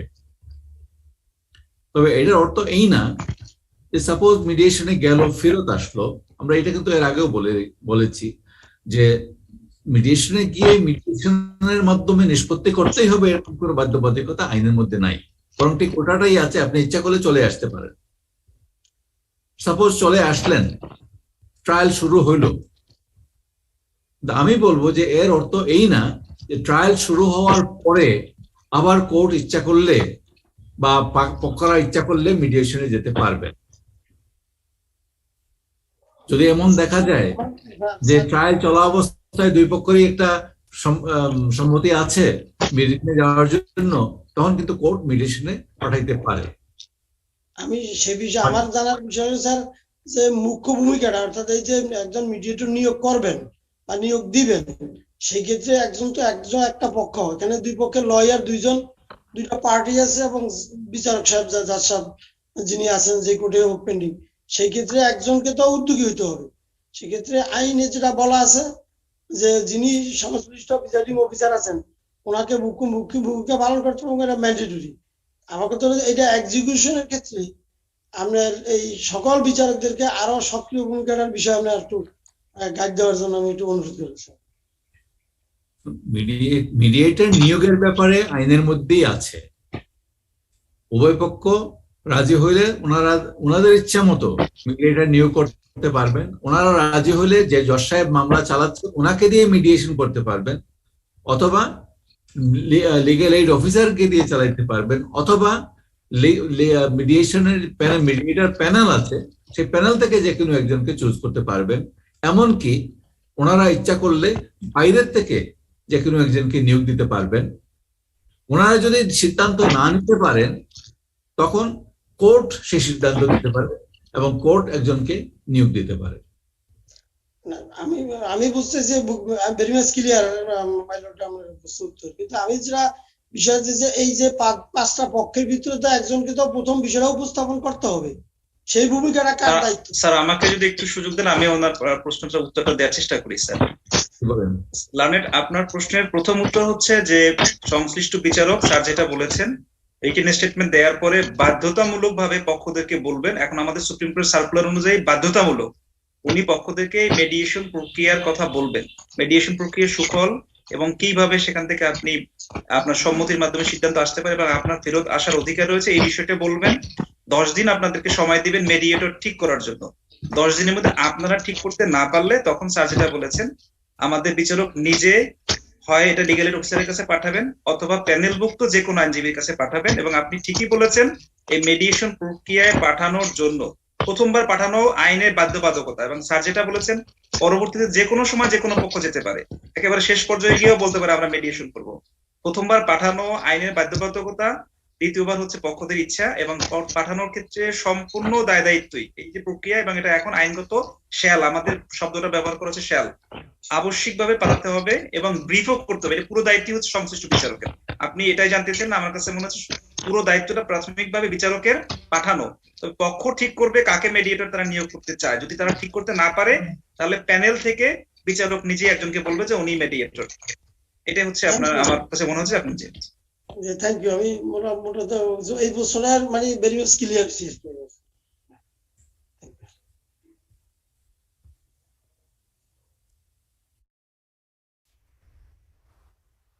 অন্য কারো থাকলে করতে পারেন। স্যার প্রশ্ন না স্যার, একটু অ্যাড করতে চাই এখানে। আমাদের 89A তে প্রভাইসো দেওয়া আছে, ওখানে বলা আছে যে পক্ষরা আবেদন করবে, ওনারা মেডিয়েশন, আমরা যখন বাধ্যতামূলক ভাবে মামলাটা মেডিয়েশনের জন্য রাখবো, আমরা ধার্য তারিখে বা ধার্য করব যে এটা মেডিয়েশনের জন্য রাখা হলো, আমরা উভয় পক্ষকে উদ্বুদ্ধ করলাম অথবা তাদের সামনে উপস্থাপন করলাম, এর সুবিধা দিই অন্যান্য দিকগুলো বললাম, এরপর ওনারা আগ্রহী হয়ে ওনারা আবেদন করবে। পক্ষদের অ্যাপ্লিকেশন করার কথা বলা আছে যে আমরা মেডিয়েশনে আগ্রহী, মানে এখানে পক্ষদের একটা রোল কিন্তু আমাদের বেসিক লতেই বলা আছে, 89 এর প্রোভাইসোতে বলা আছে। এটা পক্ষদের খেয়াল রাখতে হবে। পক্ষদের অর্থাৎ এখানে আইনজীবীদের ভূমিকাটাও চলে আসে, যে পক্ষদের পক্ষে তো বিজ্ঞ অ্যাডভোকেট সাহেবরাই তো অ্যাপ্লিকেশনটা করেন।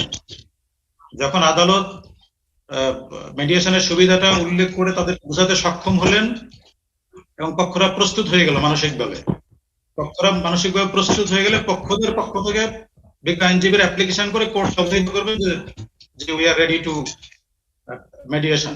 তখন মেডিয়েশনের জন্য ওনারা প্রস্তুত হয়ে গেলেন, তখন আদালত পরবর্তী প্রক্রিয়ায় যাবেন, আইনজীবী নিয়োগ কিংবা মেডিয়েটর নিয়োগ এভাবে করেন। Thank you sir.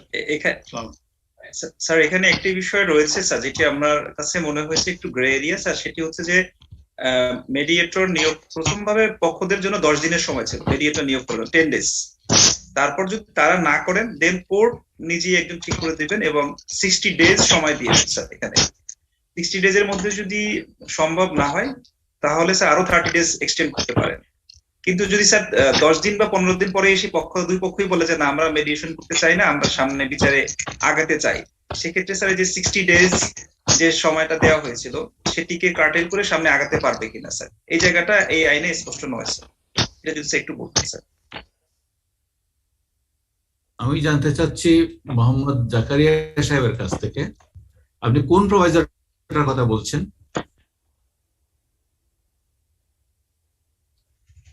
Section sir 89। তারপরে 89 এর প্রোভাইজার কোনটার সাথে প্রোভাইজারটা? স্যার আমি একটু পড়েন যদি সামনে থাকে। স্যার আমি একটু পড়ছি স্যার। স্যার এখানে বলছে যে 89 এ সেকশনটা বলেন, কোন সেকশন, কোন সাবসেকশন? 89 এ সাবসেকশন 1।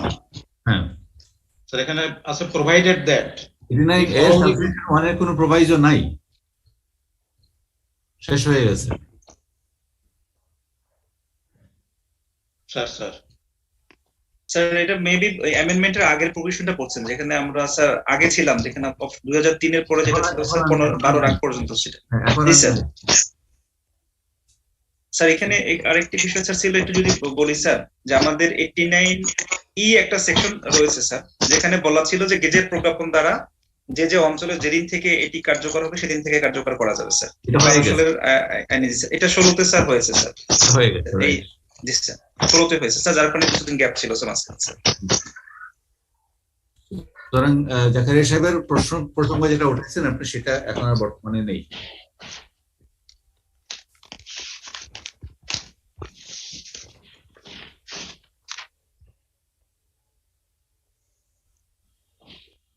জাকারিয়া সাহেব চলে গেলেন, ফ্রিজ হয়ে গেছে মনে হচ্ছে।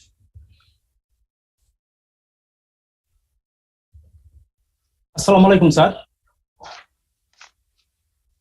আসসালামু আলাইকুম স্যার। হ্যাঁ এডিজে ভোলা বলেন। স্যার আমি ওসমান গনি, অতিরিক্ত জেলা জজ ভোলা। স্যার যদি অনুমতি দেন ওপেনিং স্টেটমেন্ট সম্পর্কে আরেকটু ক্লিয়ার হওয়ার জন্য একটু কোয়ারি করতাম স্যার, যদি অনুমতি দেন। জি অফ কোর্স। স্যার আমরা যে ভিডিওটা কিছুক্ষণ আগে দেখলাম, সেখানে ভিডিওটা 3 থেকে 4 মিনিটের মধ্যে করা হয়েছে। আর আমরা প্রেজেন্টেশনের মাধ্যমে যেটা জেনেছি কয়েকদিন আগে, যে ওপেনিং স্টেটমেন্টটা অত্যন্ত গুরুত্বপূর্ণ এবং এটি 7 থেকে 8 মিনিট পর্যন্ত হতে পারে। তো আমার স্যার দেওয়ানি মামলায় সবসময় যে দুটি পক্ষই থাকবে এরকমটি নয়, দুটি পক্ষের অতিরিক্ত অনেক পক্ষ থাকতে পারে, যেমন বিবাদীদের মধ্যে কয়েক সেট থাকতে পারে। আমার অভিজ্ঞতা আমি দেখেছি বিবাদীদের মধ্যে 4, 5, 6, 7 সেটও হতে পারে। সেক্ষেত্রে পক্ষ এ বি সি ডি এরকমের হতে পারে। বিবাদীদের মধ্যে এক পক্ষের বক্তব্য অন্য পক্ষের সাথে সাংঘর্ষিক হতে পারে, তাদের আলাদা আলাদা কেস, তাদের দাবি ভিন্ন ভিন্ন, বিশেষ করে বন্টনের মামলায়। সেক্ষেত্রে ওপেনিং স্টেটমেন্টটা যেহেতু অত্যন্ত গুরুত্বপূর্ণ আমরা ভাবছি, সেখানে এই যে টাইম 7-8 মিনিট বা এটাকে সহজভাবে পক্ষদের অনুধাবন করার জন্য আমরা একটু বেশি সময় নিতে পারি কিনা স্যার? Thank you sir.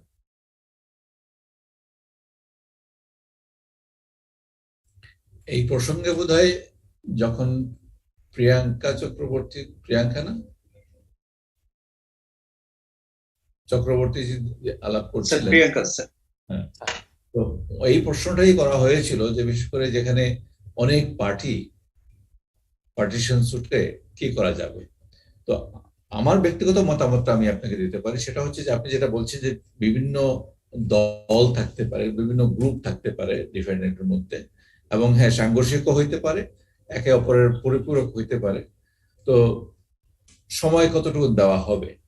সময় কিন্তু বলা হচ্ছে যে এমন সময় কোনো আইনের মধ্যে কোথাও বাধা নেই যে 5 মিনিটের মধ্যেই বলে ফেলতে হবে সবকিছু, অথবা সারাদিন বলতে পারবেন এইরকমও নাই।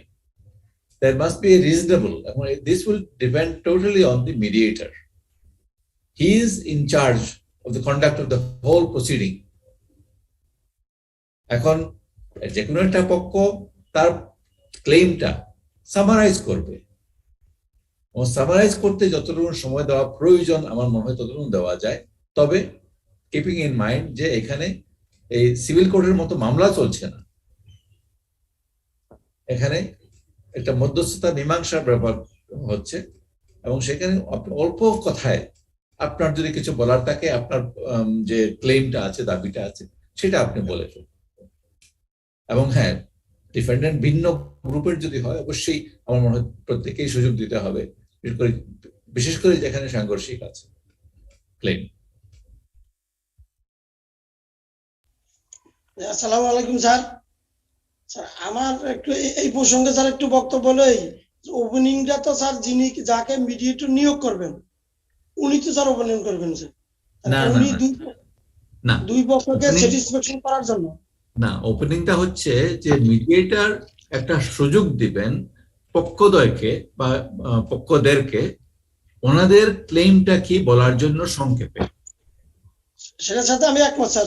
এটা হচ্ছে ওপেনিং স্টেটমেন্ট হচ্ছে পক্ষদের, মিডিয়েটরের। আমার যে বিষয়টা আমি একটু ক্লিয়ার করতে চাই সেটা হলো, যখন আমাকে মিডিয়েটর নিয়োগ করা হইলো, আমি যে সভাটা মিডিয়েটর হিসাবে বসুন, সেক্ষেত্রে তো দুই পক্ষকে আমার উপরে আস্থা সংক্রান্ত বিষয় এবং তাদের ভূমিকা সংক্রান্ত বিষয়ে ভূমিকা স্বরূপ কিছু বক্তব্য আসবে। হ্যাঁ, এটা ভূমিকা বলতে পারেন, ওপেনিং স্টেটমেন্ট এটা না, এটা ভূমিকা বলতে পারেন। আমি বলছি যে ওই পক্ষের ওপিনিয়ন যেটা আছে ওপেনিং এর জন্য সেটা সঠিক, কিন্তু সেক্ষেত্রে মিডিয়েটরের তো একটা ভূমিকা আছে, দুই পক্ষকে তার উপরে আস্থা বা তার কিছু করণীয় এবং সে মিডিয়েটর হিসাবে তার ভূমিকাটা কি ধরনের এই সংক্রান্ত বিষয়ে সে কিছু তথ্য ওই মিডিয়েটর হিসাবে পক্ষদেরকে স্যাটিসফ্যাকশন করার জন্য তার উপরে পক্ষের আস্থা ভাজনের জন্য প্রথমেই তাকে সেই ভূমিকাটা নিতে হবে। আমি এই ভূমিকাটা সংক্রান্ত বিষয়ে একটু ব্যাপক একটু আরো এই ভূমিকাটা সংক্রান্ত বিষয়ে আমার মনে হয় যে 2-3 দিনের আলোচনায় তেমন একটা মুখ্য ভূমিকা আসে নাই। স্যারের কাছে এটা হয়তো সেকেন্ড সেশন হোক বা আগামী দিন হোক, এটা আমি একটা এই সংক্রান্ত বিষয়ে যে মিডিয়েটরের ভূমিকা, মানে মিডিয়েটর নিয়োগের পরে মিডিয়েটর নিয়োগের ক্ষেত্রে আমি মনে করি মুখ্য ভূমিকা হলো পেন্ডিং সুটের ক্ষেত্রেই তো মিডিয়েটর, এবং সেই ক্ষেত্রে জাজদেরকে আমরা সেই মুখ্য ভূমিকা নিতে হবে। দ্বিতীয়ত মিডিয়েটর যাকে নিয়োগ করলেন সেই মিডিয়েটর হিসাবে বৈঠকে বসে তার উপরে আস্থা সংক্রান্ত বিষয়ে পক্ষদেরকে প্রথমে সে ব্রিফ দিবেন। এই দুইটা বিষয়ের উপরে স্যার আমাদেরকে আরেকটু ব্যাপক ব্রিফ দেওয়ার জন্য আমি মাই লর্ডশিপের কাছে একটু বিশেষ অনুরোধ। ঠিক আছে, এখন তো 11:30 বাজে, আমার মনে হয় এখানে কুণ্ডুবাবু আমার মনে হয় এখানে শেষ করে দেওয়া উচিত। তবে আমি একটা সাজেশন রাখবো আপনাদের সবার জন্য, যে আপনারা কাইন্ডলি প্রত্যেকে আমাদের যে গাইডলাইনটা দেওয়া হয়েছে সেই গাইডলাইনটা পড়ে নেবেন, কারণ মিডিয়েটরের ভূমিকার মধ্যে এই গাইডলাইনটাই পড়ে দিলে আমার মনে হয় অনেকটা কাজ এগিয়ে যাবে। সবাইকে অনেক ধন্যবাদ প্রাণবন্ত আলোচনায় অংশ নেওয়ার জন্য। আমরা এখন মধ্যাহ্নভোজ ও নামাজের বিরতিতে যাব এবং বিরতির পর আবার ফিরে আসব। 2:30 মধ্যে। আপাতত সবাইকে ধন্যবাদ। ধন্যবাদ। আসসালামু আলাইকুম। আসসালামু আলাইকুম স্যার।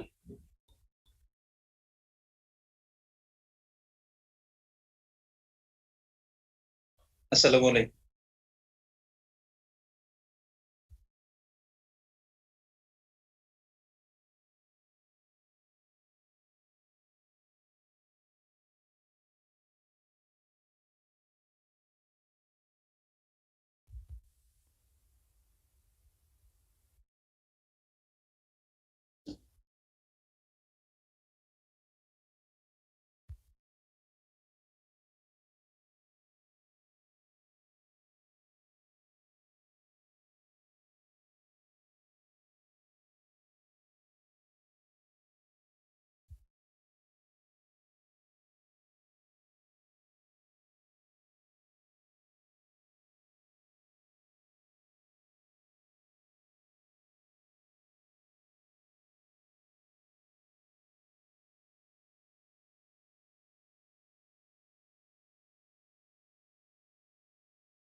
Recording